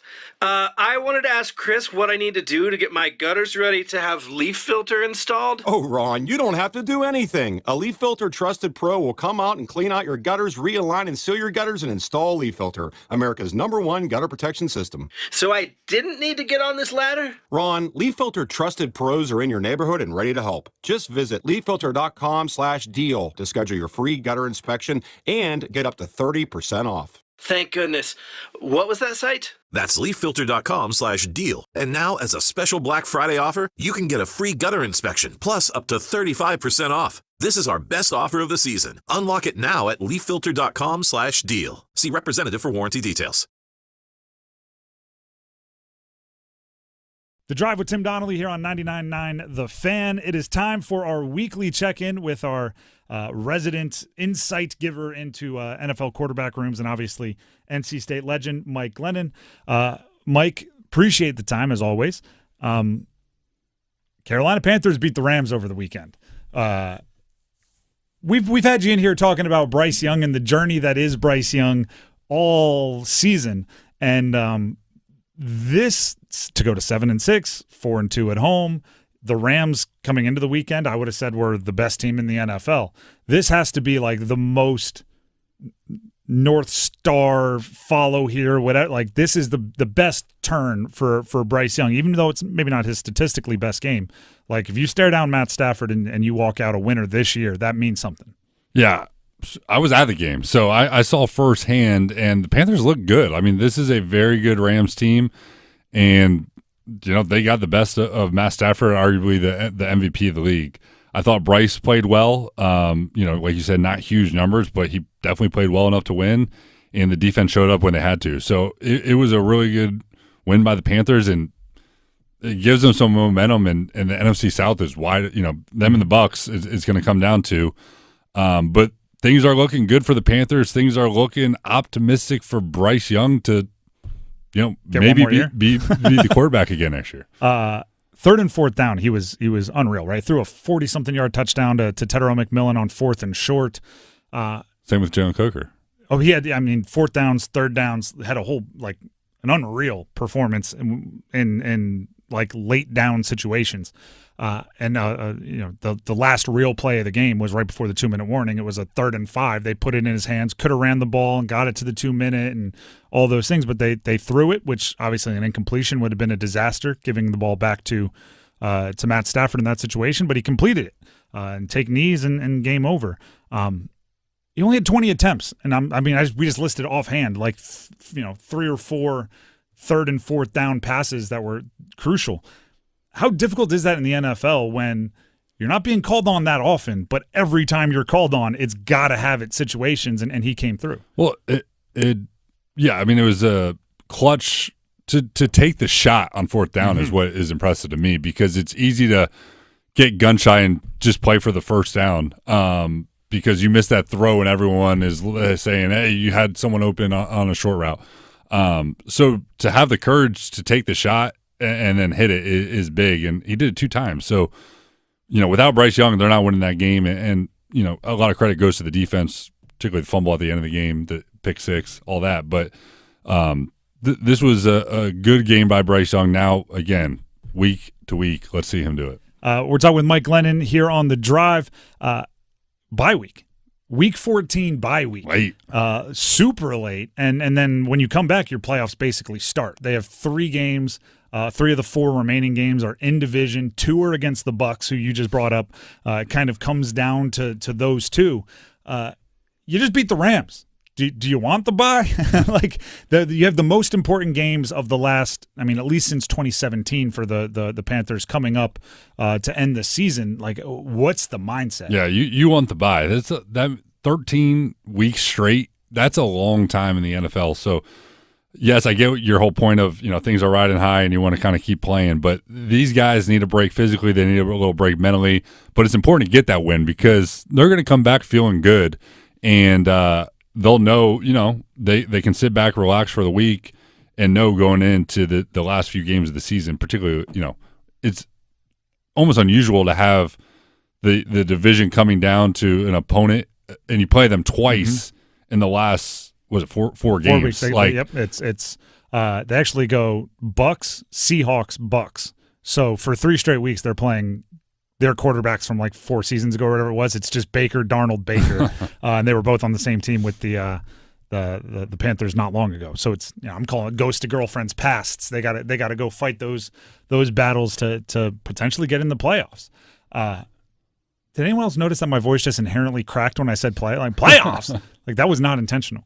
I want to talk Teterow McMillan. We're talking with Mike Glennon here in studio, and check out the Pack Therapy podcast. Me and Mike co-hosted, talking all about the NC State football season. Some big stories there. We may end with 1 or 2 quick topics here, but you can get the full breakdown on the podcast. Pack Therapy, available everywhere podcasts can be found, including our YouTube 99.9 The Fan and our 99.9 The Fan app. Teterow McMillan, stud rookie, right? 8th overall pick. Through most of the game, nothing, right? 1 target, incomplete. Obviously a focus of the Rams defense, but nothing. And then the 4th down that we brought up, he catches the 43-yard touchdown. How impressive is that as a rookie? Is that overplayed that, he didn't go in the tank, or that he was ready to make that catch? What do you look at? I don't think that's that big a deal. To me, again, being at the game, seeing him in person, he looks like a dude. Just seeing him, the way he moves, he looks like a legit number 1 receiver. So that was my takeaway. Some games are just not gonna go your way, and you're not gonna get every ball. That's a really good Rams defense, one of the best in the league. And you have to just understand that not every game you're gonna get a bunch of targets. Sometimes it just has to spread the wealth, and particularly as a rookie, come on, you can't be upset if you don't get a bunch of targets your rookie year. You got to earn that. Not to say that he hasn't, but I would hope that wouldn't be anything big for him, but it is important to say you don't get a lot of touches. 1 ball comes your way, and you do make the most of it. Rookies aren't built like they used to be built. They come out different. There's rookies that are number 1s more often now, and obviously he is their number 1, even though Jalen Coker was kind of Johnny on the spot, taking advantage of opportunities in this one. Before we let you go here, I brought up this NC State podcast that we co-host, Pack Therapy. Big win for your Wolfpack over UNC this past weekend. Prevents even any small chances of UNC getting a bowl game in the first year of Belichick. He scored 42 points on a Belichick defense. What were your reactions to watching that one? I think it was just a dominating effort by NC State. They won in all phases of the game. Up front, just looked like the more physical, better team, and then C.J. Bailey played extremely efficient, and then Will Wilson was just unbelievable near the goal line and finding ways to get first downs and touchdowns. Defensively, another good performance, and just clearly looked like the better team. It just looked like NC State outmatched UNC in basically every aspect of the game. The 7-5 final regular season record earns the bowl game. Everything I just said. Dave Doran already got the stamp of he's coming back next year. And again, we talk about that more on the pod, so check it out. But for the listeners of The Drive here, what's your reaction to Dave Doran coming back for year another 14. Season. There's a lot of that doesn't happen in college football that often anymore. My thought is that the way the ACC shook out this year, Dave Doran is more than capable of being what Duke is, what Virginia is, and that's playing in the ACC championship. So will next year be the same way? Who knows? Maybe there's a team or two that dominates it, and it gets back to kind of the powerhouses that we saw with Clemson and Florida State and Louisville over the past decade plus since Dave's been here. But currently, with NIL and the way it seems like there might be a little bit more parity, there's no reason why a Dave Doran-led team historically cannot be in the same position that Virginia and Duke are in right now this week. That's former NC State quarterback, longtime NFL quarterback Mike Glennon for our weekly check-in here. We'll talk with you next week. I'll be back. Once again, that's Mike Glennon, and he will be back next week. We talked right at the end there. 14-year tenures don't happen in college football very much anymore, right? We're all kind of craving some longevity. Tim Donnelly here for Bailey's Fine Jewelry and the Fox and Bailey Watch Shop. If you're somebody that just likes maybe things to stay the way they are, you don't always need change. How about this? You go to the Fox and Bailey Watch Shop, located inside Bailey's Fine Jewelry at their Village District location. Or you go to the same Bailey's in the Village District and you go to the Omega Boutique. Or you walk over to the Blanc Pond display or the Glashute Original display. You buy yourself a watch, a timepiece, and you put it on your wrist every day for the rest of your life, and you then pass it down to somebody in your family, and they put it on their wrist every day for the rest of their life. That's the type of investment you're making with a pre-owned and vintage Rolex, an Omega, a Glashute, as I mentioned. These watches are not meant to last a couple of years and get replaced, like so much else, like college football coaches, like the electronics. Anybody else that happened to you? You get a computer or a phone of some kind, and then 2 years later, why is my battery not working? Like these luxury, in many cases manual or automatic watches, don't even need a battery.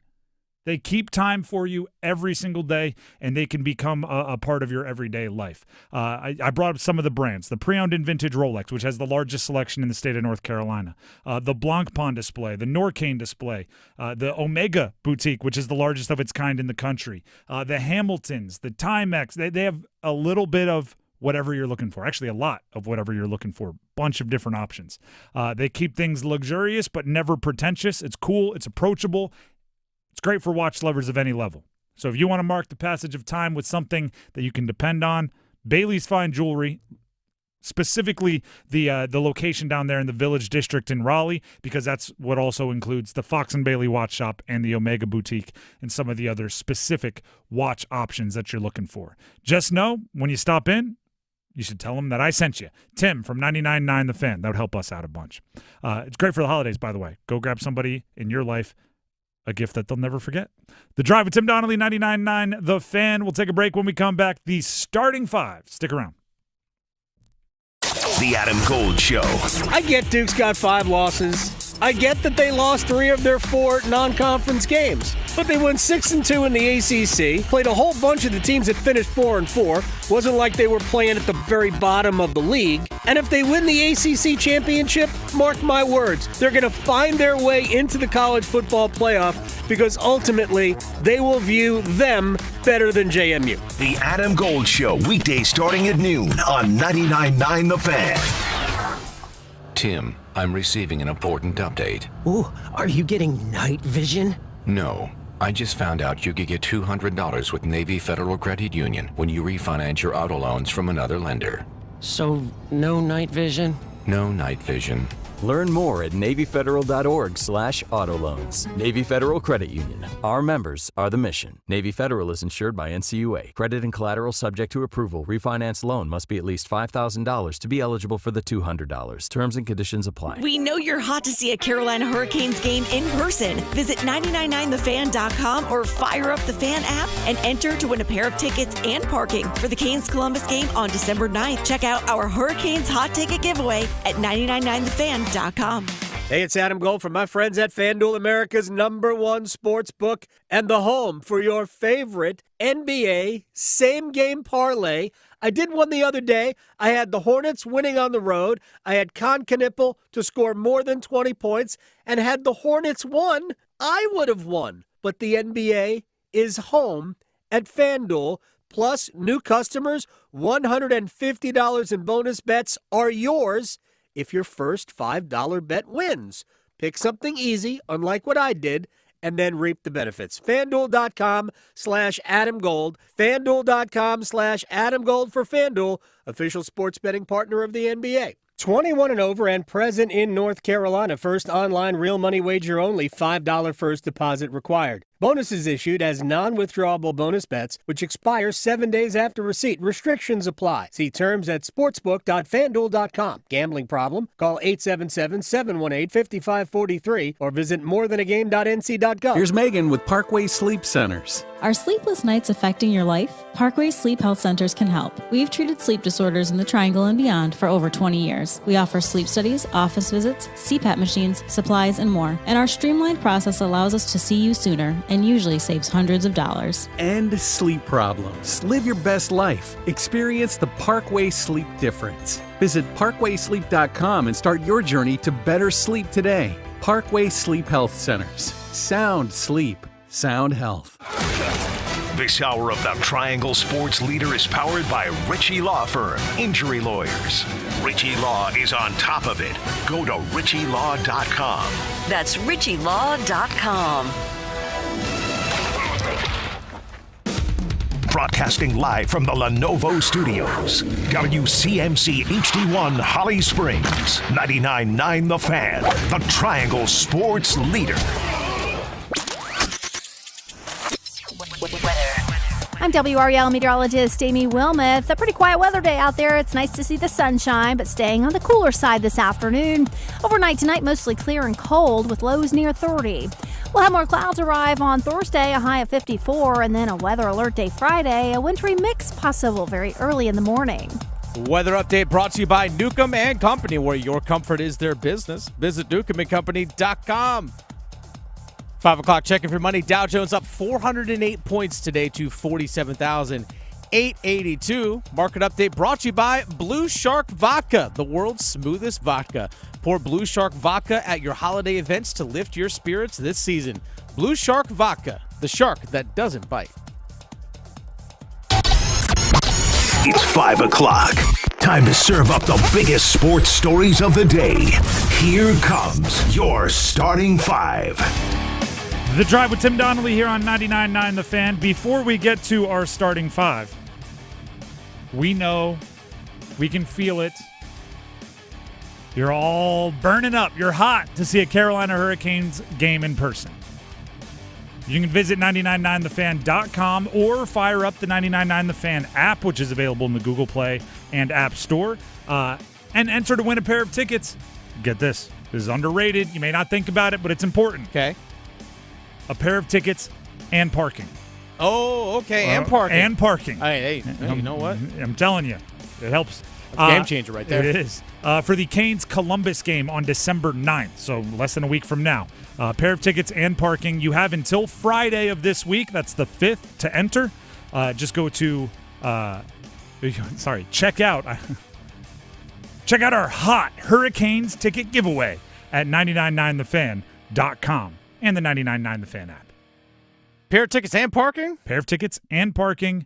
Canes, Columbus on the 9th. It's a pretty sweet deal. It is.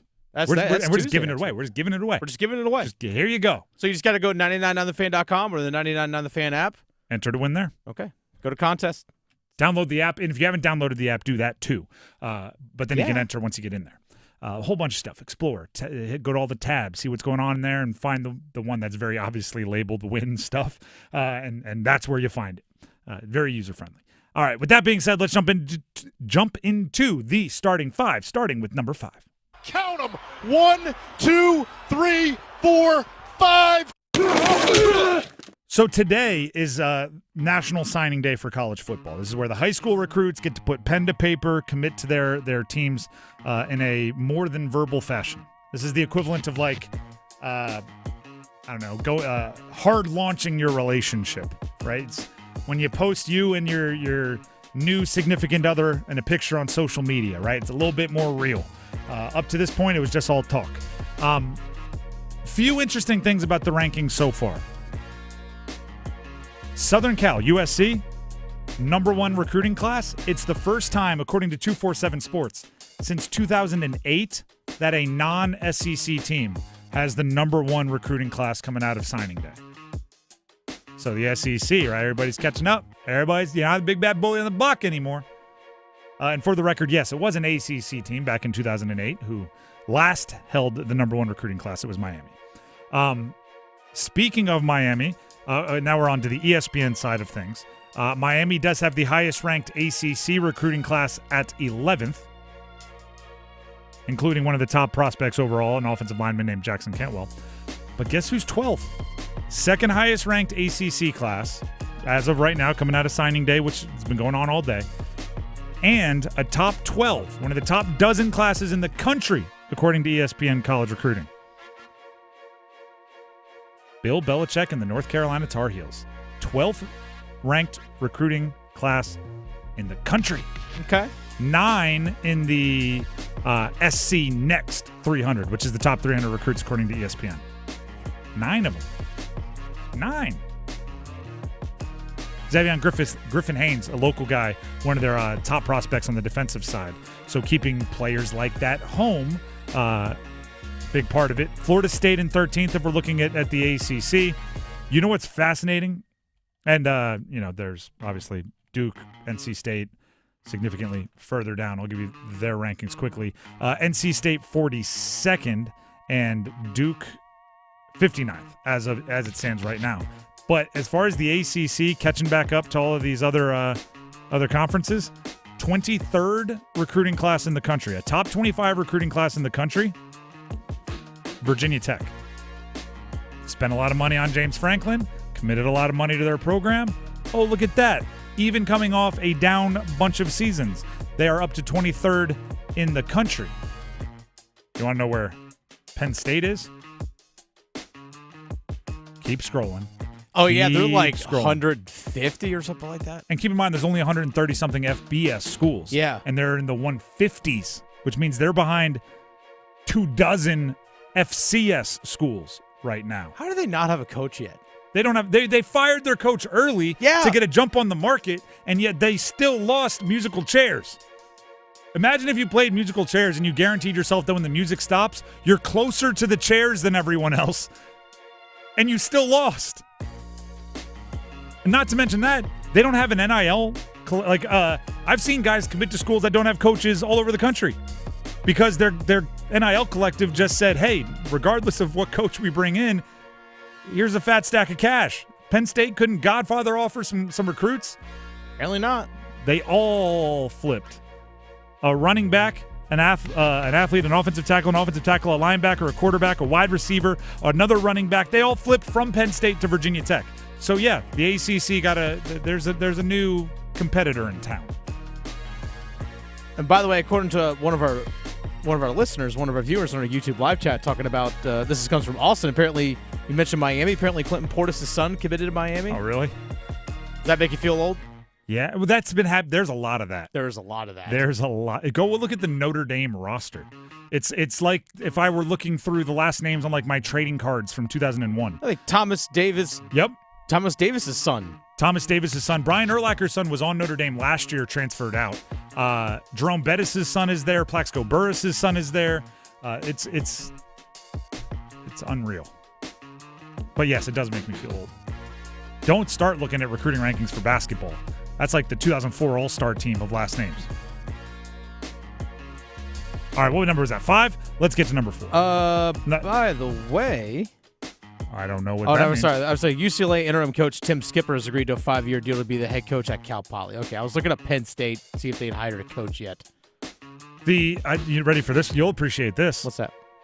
Did you see who Ben Roethlisberger is floating as the potential next Penn State coach? Mike Tomlin. I did see that. Yeah. Which is interesting. I don't think it'll happen, but I don't think so either. I don't think Tomlin wants it, but I will say this. I think his vibe would crush in college. I think I think it would do very, very well, but I don't think he wants it. I agree. Let's get to number 4. 1, 2, 3, 4. altogether. The reason I wouldn't write off the Blue Devils entirely, though, is because if Duke beats Virginia, they would have a top 20 win, which would be better than anything that JMU has on its resume. All right, cite where that came from. That audio. That is Heather Dinich of ESPN. Perfect. The college football playoff rankings came out last night. The update, right there, will be a final CFP after conference championships. This version, this update, I'm speaking as an opinion, but it feels like fact, was all about the committee putting people where they need to put them to guarantee that they'll finish where they want them to finish next week. Right, so you bump up Alabama one game despite the fact that they don't deserve it because they beat a 5-7 Auburn team by one score and needed the hair on their chinny chin to be the difference, right? But you bump Alabama up one, that way they can fall back one and still be in that top 10. You make sure Miami, despite the fact that they beat another ranked opponent by 30, doesn't move up. They stay at 12. So there's no risk of, if a BYU gets smoked or an Alabama gets smoked, there's no risk of, now we have to put Miami up and above. It's ridiculous. Which is the problem. By the way, Heather Dinich, great reporter, I'm not disagreeing with her because her logic is sound there, right? Duke right now is unranked. Okay? Duke is unranked. North Texas, Tulane, and JMU are all ranked. They're in some version of the Sun Belt and American Conference Championships over the weekend. So if JMU wins the Sun Belt and whoever wins the American, because they're playing each other and they're both ranked, the logic would say if Duke, who's unranked, wins the ACC, they would be ranked higher. Thus, the ACC doesn't get their conference champion into the CFP. Now, Heather Dinich's logic there, ready for this, is logical. It makes sense, okay? Yes, Duke would have a win over a ranked opponent that they don't have, which should vault them up, logically. But what did I just describe about Miami? They beat a ranked opponent on the road by 30 and didn't move at all. Didn't move at all. So Duke, assuming that if they beat a ranked opponent on a neutral field, even if they do it by 30, there's no guarantee they're going to move up because they play in the ACC and the committee does it that way. If they were in the SEC and they beat a ranked opponent by 30, 5 or 6 rankings jump. They'd be 11. The Duke would get in as an at-large. Like it's that crazy because Alabama beats anyone in the SEC, even a bad team, they bump up. It's not the same. It's the issue is the committee is flawed. It's a broken system. They're not consistent with their reasoning, and it appears biased. We have more audio here, though, for you quickly. This is Heather Dinich, I believe, on how BYU can impact Miami, who sits at 12th right now going into conference championships. And remember, Miami is not playing in the ACC championship. Their work is complete. BYU with a loss, they're out. They're in a precarious position. That opens the door, though, for Miami to inch up, okay? And then Miami can touch Notre Dame. They're so close. And because they're so close, does the committee then put them on the board together and say, oh, that's right, I remember Miami beat Notre Dame. Hey, man, you remember that? Yeah, head-to-head. Do they split them? I don't know. That is a unique situation. It would be difficult to justify at this point, but at the same time, everybody's been waiting for it to happen anyway. I know. It's not happening. Miami is not jumping Notre Dame. Should they? Well, they should have. They should have done it already. Should they? Maybe. Will they? No. If Notre Dame doesn't play this week because they're not in a conference, and Miami doesn't play this week because they're not in their conference championship, and Notre Dame is ranked 2 spots higher than Miami, the committee will not raise their hand and say, we were wrong, let's flip them. They won't do it. They won't do it. Do you know what I would do if I were Miami? You ready for a loophole? And this is actually the first time I'll ever say this. This was a theory started on college football message boards, and it's genius. There's a loophole in scheduling, okay? To help out the University of Hawaii, back in the day where travel was very, very difficult, there's a rule that you can play 13 games as long as one of them takes place in Hawaii. So basically, you don't have to pay to go out to Hawaii without getting an additional home game to help you pay for it, right? Because travel is aggressive. And Hawaii was having a very difficult chance getting anybody to go out to play them. So you can play 13 games if one of them is played in Hawaii. The loophole is it doesn't say you have to play Hawaii in Hawaii. If I'm Miami, and this is all from a message board, not me, this is like somebody that hides behind an avatar, I'm calling Vanderbilt. Oh, okay. I see what you're saying. And I'm saying meet in Waikiki on Saturday. See you in Maui? See you in Maui. See you on the Big Island. Volcano in the background. You want to play some football? And that way, it's a play-in game. You're looking at each other saying one of us is going to get a win over a top 15 team. And we're going to jump into the bottom parts of the at-large. And one of us is going to lose and go home. But guess what? We're both going home anyway. Completely legal. Probably very expensive. But let's be real. SEC money, Miami money, you got it. Oh, yeah, they got it. We'll see you in Hawaii. And if not, you just got a cool 13th game, right? It's kind of a cool rapid-fire experience for you. I kind of like that, actually. Put it in your own hands. Yeah. Go settle it on the field. If you can't beat a team who's also in a similar situation to you, you probably don't deserve to get in. That's kind of the whole deal that, football is about. That's number 4. Let's get to number 3. Dixon with 21 seconds gets a screen from Vasar. Drives left of the lane, gets to the rim and lays it in with the left hand. UNC beat Kentucky last night by 3 in Rupp Arena out there in Kentucky. Seth Trimble still not playing with an injury. Do you know what I was thinking a lot about watching that game, Dennis? When we were at ACC tip-off, we knew, right? And we do this like aura ranking at the end of ACC tip-off and ACC kickoff every single year, where it's just who surprisingly commanded the room. Who walked in and it was like the bride walking into a wedding, right? Everybody stopped what they were doing, stopped talking, put their phones away, and just instinctively turned their head. My final choice was Darian Williams because, it worked. He commanded the room. But surprisingly, in the running for that choice was Henry Vasar from UNC, the transfer from Arizona. Oh, yeah.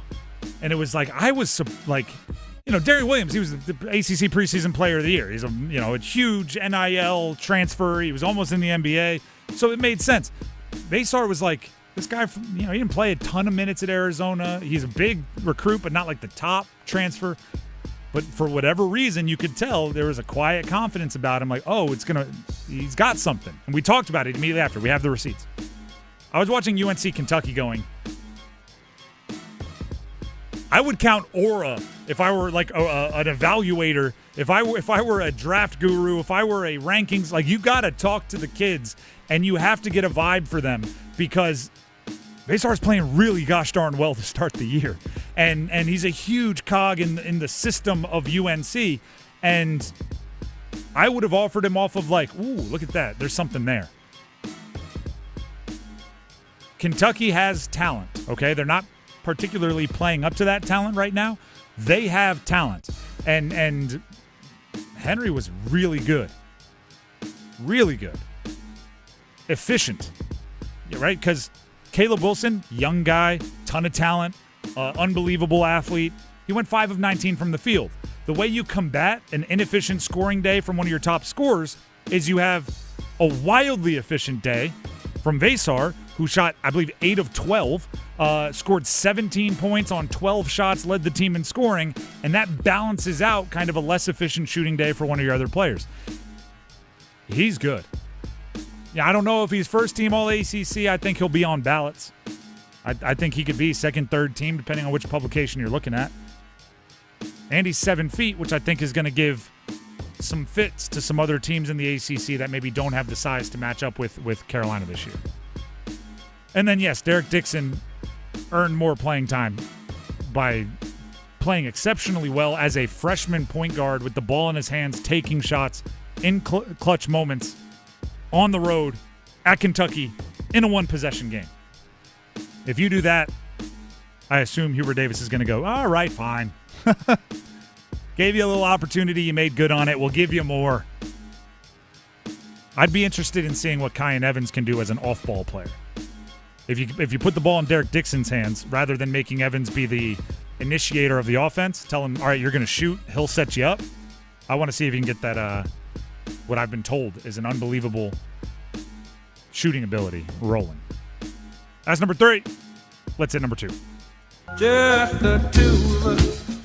The key Boozer's got it now. Shinyulu there defensively. Dribbles to the right to Evans on the left. He wants a 3. Got it! Big time from Slam. The lead is 1. Duke, number 4 in the country, beat number 15 Florida at home last night. Both of these games that we just talked about, part of the ACC-SEC Challenge. We've talked about this game a few different times throughout the day. And if you weren't listening, not blaming you, although what were you doing? What was more important? But I'll give you just a bit of information on the conversations we've already had. We highlighted Patrick Gungba. We talked about Isaiah Evans. We brought up Caleb Foster. We talked about Malik Brown playing his role, starring in his role in being the versatile defensive player, getting the tip on the inbound pass that ended the game. We haven't talked enough about Cameron Boozer. This is one of those realization moments where you recognize he is, what are they now? He's 9 games into his college career. He's already made 25, 6, and 2 kind of commonplace. He had 29 points on 21 shots, 10 of 21, not the most efficient, but solid. He had 29 points, 6 rebounds, 3 of which were offensive, 2 assists, a steal, and we didn't even make it like the lead story about the game. And he did all of that against Florida, who has multiple 6'11 stud players. They won the national championship last year. They're top 15 ranked in the country. And we went with, or at least I keep saying we. I'm the one driving these conversations. I went with oh yeah, but let's talk about everything else. For Cameron Boozer to get us excited, 9 games into his career, he needs 35, 12, and 6. That's an unbelievably high bar to have established less than 10 games into your career. But if you look at his game log, there's a reason. That was not a particularly great game for him. The previous game against nationally ranked Arkansas, 35, 9, and 3. That's more points, more rebounds, and more assists. And he had 2 steals. That's more steals than he had in that game. He's now had 25 or more 1, 2, 3, 4, 5 times, including the last 3 games.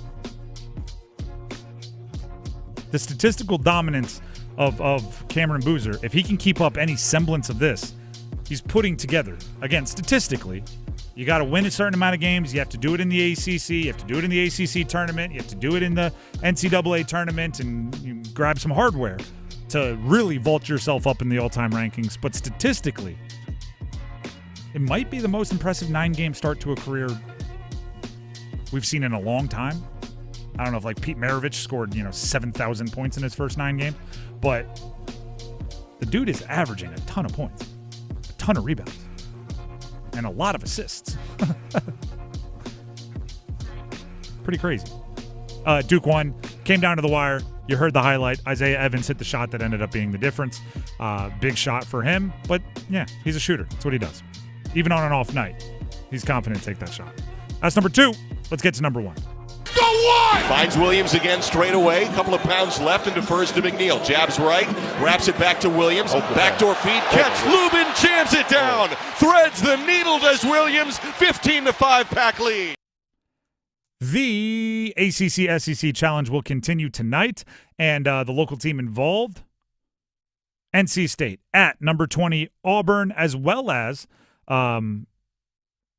as well as 6 other games, I believe it is, in the ACC-SEC Challenge going on tonight. ACC leads 6-3. Yeah, 7 total games. 7 total games. So NC State can do their part for their conference and get a win over a ranked opponent, which would be huge because NC State is not ranked at the moment. We'll talk about that game for State fans out there. I'm not breezing through it. It's a big game. It deserves more time to be discussed. So what I can do is I'll promise you at about 5:45, we're gonna talk about NC State at Auburn, what it means for a team that's trying to gel, what it means for Will Wade, who's trying to establish what NC State's going to be this year, and what it means for the ACC as they look to guarantee themselves a win in the ACC-SEC Challenge. They are ahead 6-3, but 6 is not a majority, so you're going to have to continue to win if you want to, take the bragging rights that come with winning the ACC-SEC Challenge. So about 5:45, we will come back to NC State at number 20 Auburn tonight. We also need to grab some numbers game contestants. But first, Tim Donnelly here for Miller Lending. Here's a piece of advice for you.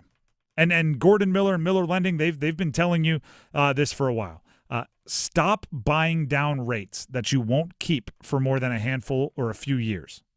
Okay, what do you mean by that? When you're getting your mortgage, your broker, your lender, they might look at you and say, for this X amount of big money, you can drop your rate, your interest rate by a half point or whatever, right? And then they put this chart in front of you. And the chart says this is a 30-year mortgage. Over the length of your mortgage, it's going to save you, I'll use round numbers, say $10,000. And it's only going to cost you $3,000 to buy it now. So $3,000 to save $10,000, you're like, that's good business. But here's the part that they might not be telling you. The average length of a loan that you hold it before you refinance or before you move or before you pay off the house or before you sell the house, whatever it is, the average length of a mortgage is about 4 years in this country, and it's been that way for decades. So if it's going to take you 30 years to make good on the buying down of a rate, and you're only going to hold it for 4, starting to see the issue here with the math. Instead, let me present to you another option. You can grab something from Miller Lending called a no closing cost loan. A no cost loan. That means no closing costs, no third-party fees, nothing. 0 means 0. All right? And with the idea that you're not going to be holding this rate forever and ever and ever and ever, because if rates drop, you refinance, no closing cost loan, right? None of that money out of your pocket rolled into anything crazy. No money, no cost is what it's called, a no-cost loan. You just get the lower monthly payment. Bada boom, bada bang, right? Do that as many times as the rates continue to fall over the length of your time owning the mortgage. And you didn't even have to do all the math. Actually, you should continue to do math. Matter of fact, Miller Lending, they'll show you the math. They'll explain to you everything. Call with questions in hand. They would love to answer them. The number to call, which you're calling someone here locally owned, right here in the Triangle. The number, 919-447-3377. That's 919-447-3377. Or visit them online at millerlending.com. Once again, that's millerlending.com. Miller Lending is an equal housing lender, NMLS number 250-2146. Now we go numbers game contestants. We need 2 of you. So call 919-860-5326 for your chance to compete in the numbers game and potentially win. If you can out-duel your opponent in the numbers game, you will win a $30 gift card to Alpaca Chicken, legendary flavor, hometown pride. It's Alpaca Chicken. Call in now. We need 2 contestants for the numbers game. 919-860-5326. Numbers game next. Pack Therapy is in session, thanks to First Horizon Bank. It's Tim Donnelly from 99.9 The Fan, alongside legendary Wolfpack play caller Mike Glennon. Every episode of Pack Therapy is your chance to get dialed in with inside information on your team. We'll set you up for every Wolfpack game all season long. And we'll break down every contest, what went right and what could have worked better. Plus, special guests to keep Wolfpack hope alive. Follow and subscribe to Pack Therapy wherever you discover your favorite podcast and watch every episode on YouTube. This Christmas, gift deeply. At Bailey's, we know jewelry is more than just something sparkly. Each piece carries meaning, emotion, and love. Discover the largest selection of designer jewelry, diamonds, luxury timepieces, and gifts for everyone special on your list. Give a gift that says everything words cannot. Beautifully wrapped in our iconic Bailey box. Visit Bailey's Fine Jewelry in Raleigh, Cary, Rocky Mount, Greenville, and Charlotte, or at baileybox.com, because every woman wants a Bailey box under the tree. Hey girl, haven't seen you downtown lately. Nope, sticking to our go-to places. You mean like Sharky's? Well, we love our Sharky's. Best wings and gumbo on the planet. But we never miss the $5 sangrias on Wednesdays at the new Salt and Lime, and Mexican pints on Thursdays for $3. You know my boy loves the House of Hops. No better selection of craft beer in the state. Loves their specials, their food trucks, and you know I love my wine. They have a wonderful selection. And have I told you about our new takeout spot, Che Empanadas? It's right next to Sharky's. They have 20 different types of authentic Argentinian empanadas, and they are incredible, especially the breakfast ones. You gotta try it. Sounds perfect. And how awesome is it that they're so close to each other? Oh, it's perfect, all right.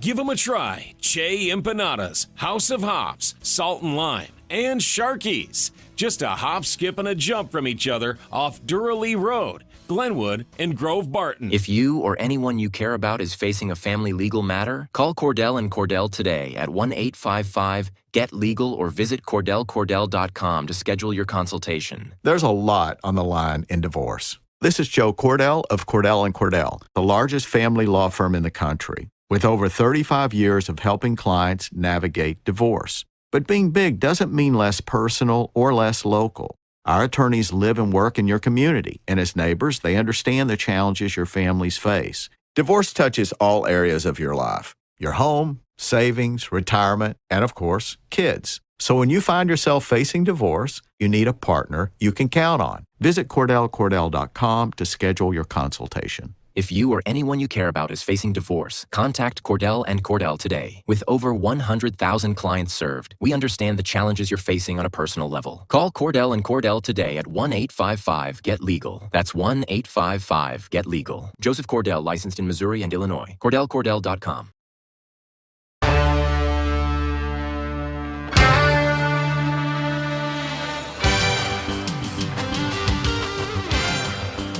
The Drive with Tim Donnelly here on 99.9 The Fan. It is time to play the numbers game.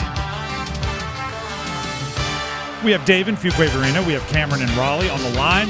They will beat today's contestants. They'll be battling for a $30 gift card to Alpaca Chicken. Dave, you're going to be up first to answer a question. Dennis will pick his favorite answer. That person will get to go first. Dave, can you hear me? Yep, I can hear you. All right, perfect. Let's see, a question for today. How about this? We just heard, based on some reporting done by Mike Ozanian, that Tom Dundon may be selling a minority stake in the Carolina Hurricanes.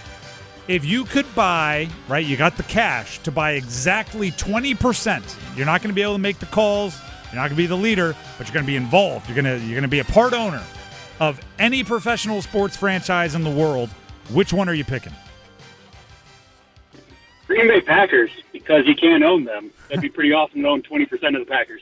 All right. A little loophole there. You're going to be the majority owner, I guess, because it's 20%. Yep. Any follow-ups, Dennis? No questions. All right, perfect. We'll go to Cameron in Raleigh. Cameron, can you hear me? Yeah, I can hear you just fine. All right, same question to you. You have exactly enough money to buy 20% of any professional sports franchise in the entire world. Which one are you buying? I'm going to go with Real Madrid. I don't even watch Spanish soccer, but I know the team, and they're super famous, and everyone in the world knows them, so that'd be a lot of fun.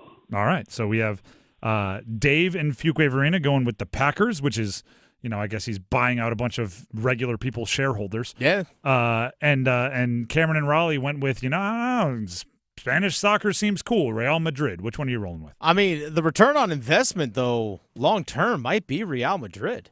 I think they're both. It used to be soccer teams were way more highly valued than North American franchises. That gap is closing, and I actually think it may have closed. I think soccer is now like mixed in with NFL and the top NBA teams. That's very true.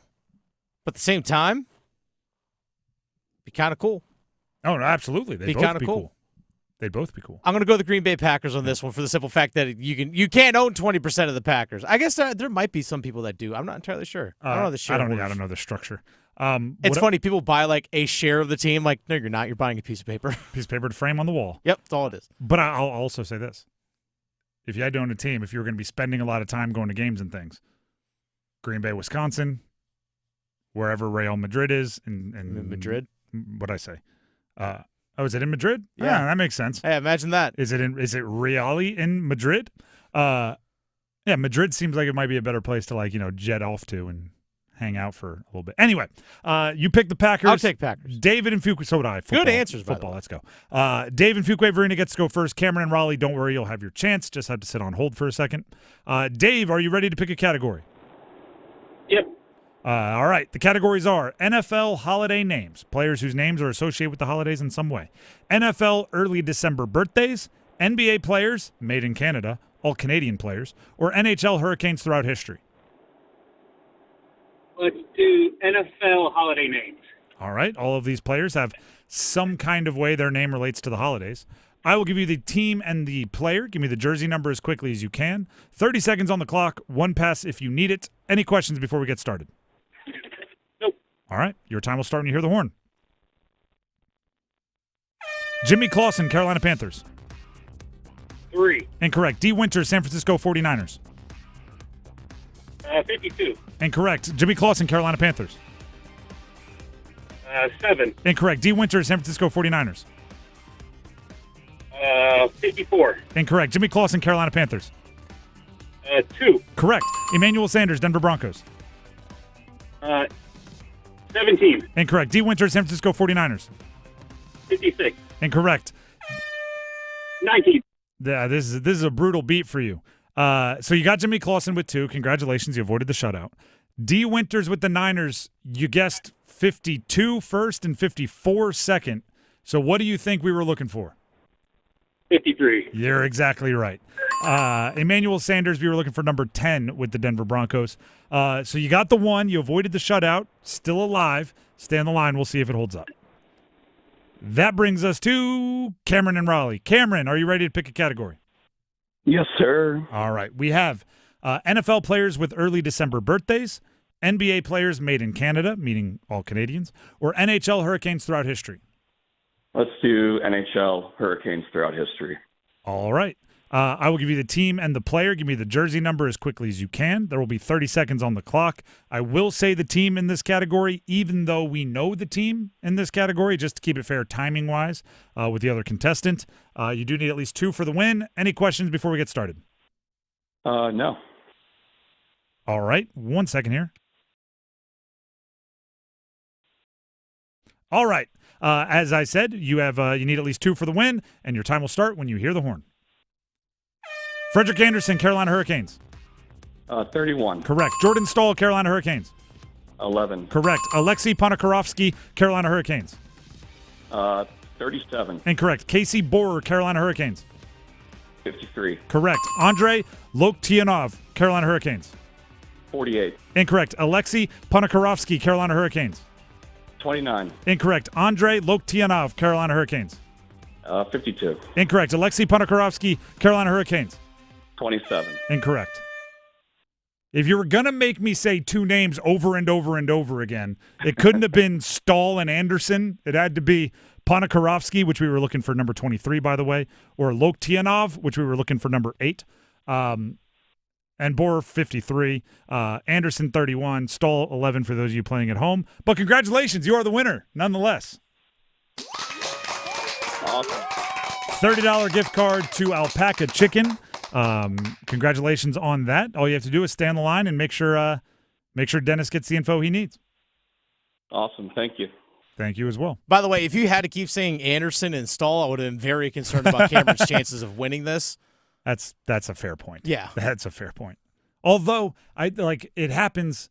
The example I always use is the Falcons, where we say Matt Ryan. People, it's like 50-50. They give us Julio Jones' number. They give us 11. Well, they say 11. Because I think they just associate that era of Falcons football with that jersey, and Ryan is there. If sometimes we give Jordan Stahl and you get like 20 or 37, it's just those guys all kind of get jumbled in your memory just when the lights are on and the clock is ticking and I'm talking to you and everything's going crazy.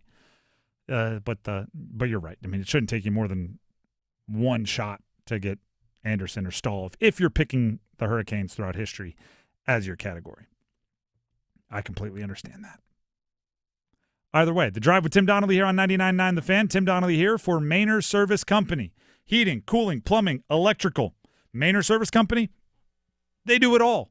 They do it all. They want to take basically that worry off your plate. And that's not to say that things won't go wrong, right? They even though they do service and maintenance checks and they have service contracts, which will significantly minimize the chance of something unexpected going wrong, you can't prevent all of it. But what's that saying, right? Do you have a problem? Yes. Do you know how to solve it? Yes. Then you don't have a problem. You have a task, right? Mainer Service Company, as long as you keep the number in your phone when your heating system breaks down or when something's up with your plumbing, you don't have a problem. You have a task. You have to call Mainer Service Company. The number to call, 919-361-0993, and they'll get out there and get it fixed. They'll do quality work, excellent customer service.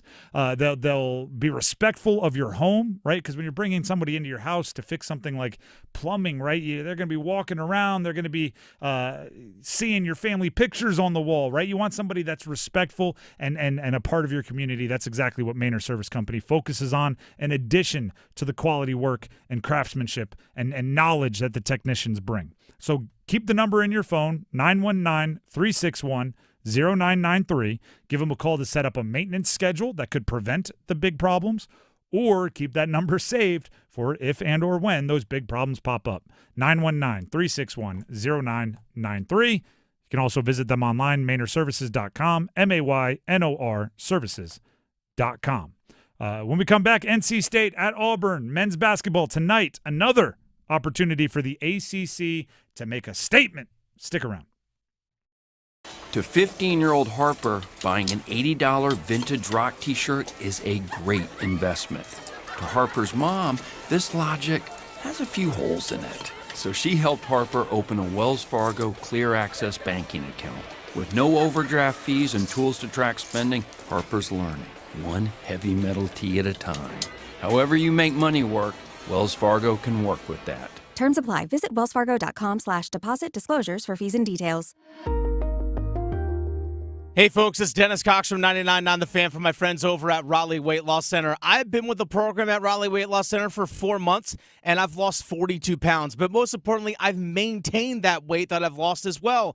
And you can actually get started on that program even before the new year. When everyone sets those new weight loss goals, go ahead and get started on it right now, because the Raleigh Weight Loss Center is extending their huge 20% off Lose It holiday sale all the way through December 19th with the lowest prices of the year on the amazing program at Raleigh Weight Loss Center. They know the secret to losing up to 1 pound of fat every day with no exercising, no prepackaged meals, no counting points or calories, no drugs, no surgery, and no injections with the risk of serious side effects. Schedule your free 15-minute phone consultation today to see if the Raleigh Weight Loss Center program is the right thing for you. Mention the promo code LOSEIT for a discount. 919-897-7506 or visit RaleighWeightLossCenter.com. 919-897-7506. Mention the promo code LOSEIT. Results may vary. This is a special alert to all Americans who own a vehicle with less than 200,000 miles with an auto warranty about to expire or with no warranty coverage at all. Due to a decline in the economy, CarShield is announcing a low-cost month-to-month vehicle protection plan that is now available to the public to save any driver out-of-pocket expenses on future auto repairs. Call now to find out how you can pay almost nothing for covered auto repairs. Yes, you heard that correctly. Pay almost nothing for covered auto repairs. An open phone line has been established for all drivers to call for a free quick quote. Call 800-292-4541 now. Drivers who are covered will not have to pay for covered repairs again. This protection plan is at an all-time low. Additionally, drivers who activate this vehicle protection today will also receive free roadside assistance, free towing, and car rental options at no additional cost. Call us for your free quick quote today. 800-292-4541. That's 800-292-4541. What do you have to lose? Call 800-292-4541. Again, Again, 800-292-4541. When building clients come knocking, open the door to the best products and service at Commercial Openings, your one-stop shop for everything commercial swinging doors and door hardware. Commercial Openings has over 2,000 doors in stock, and we have on-staff consultants to help you pick the right doors and hardware for your project. We also stock bathroom partitions and accessories such as grab bars and mirrors. Come see our showroom at 3904 Capitol Boulevard in Raleigh,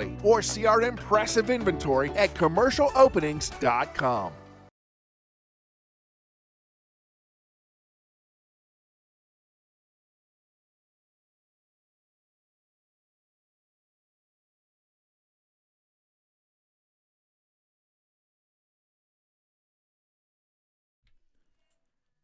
The Drive with Tim Donnelly, 99.9 The Fan.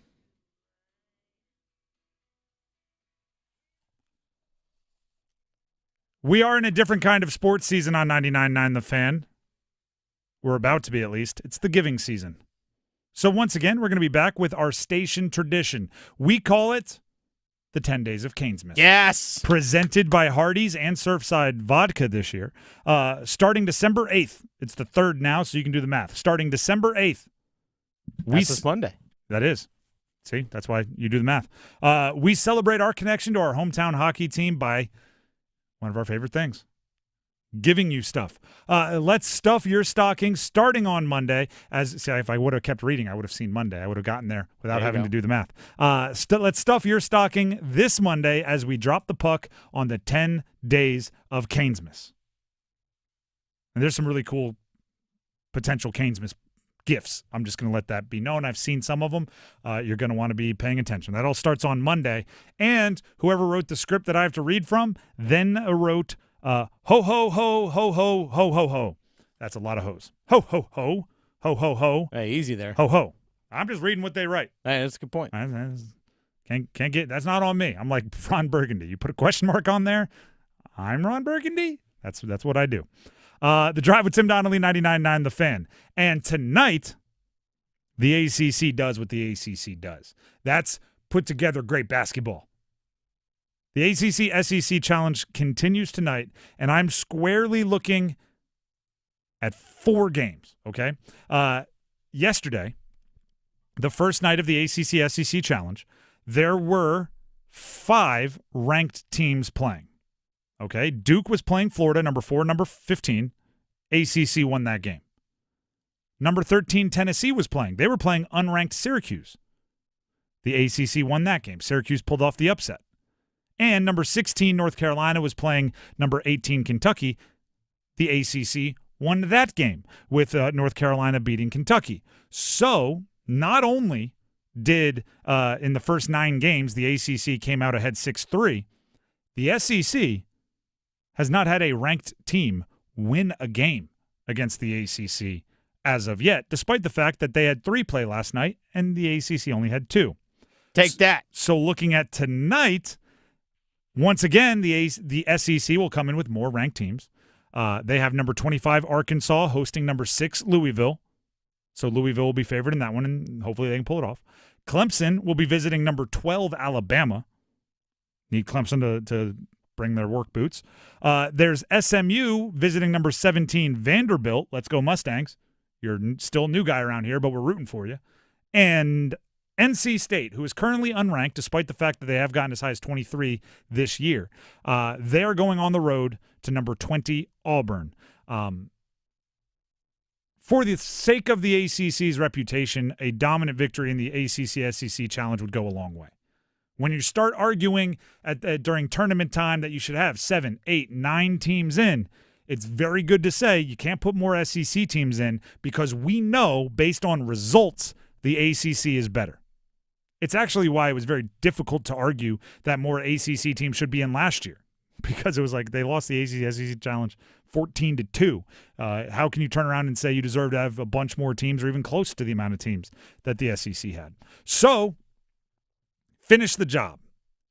And I'm looking towards NC State with a even more stern finish the job, right?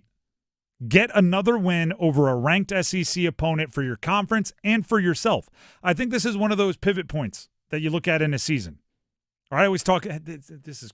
I'm gonna feel old. This will make me feel old, like hearing that. What was it? Clinton Portis's son is committing to a college today. This is gonna make me feel old because young people won't understand this. Do you remember when like the Super Bowl ended, or the NBA championship ended? Right? They'd go 000. You'd get the call, and so wins the championship. Their legacy is complete. You see it play out, right? You see the confetti. We'll be back with the player of the game, and we're going to hear from the game-winning coach after this. And then the first commercial you saw, what was it?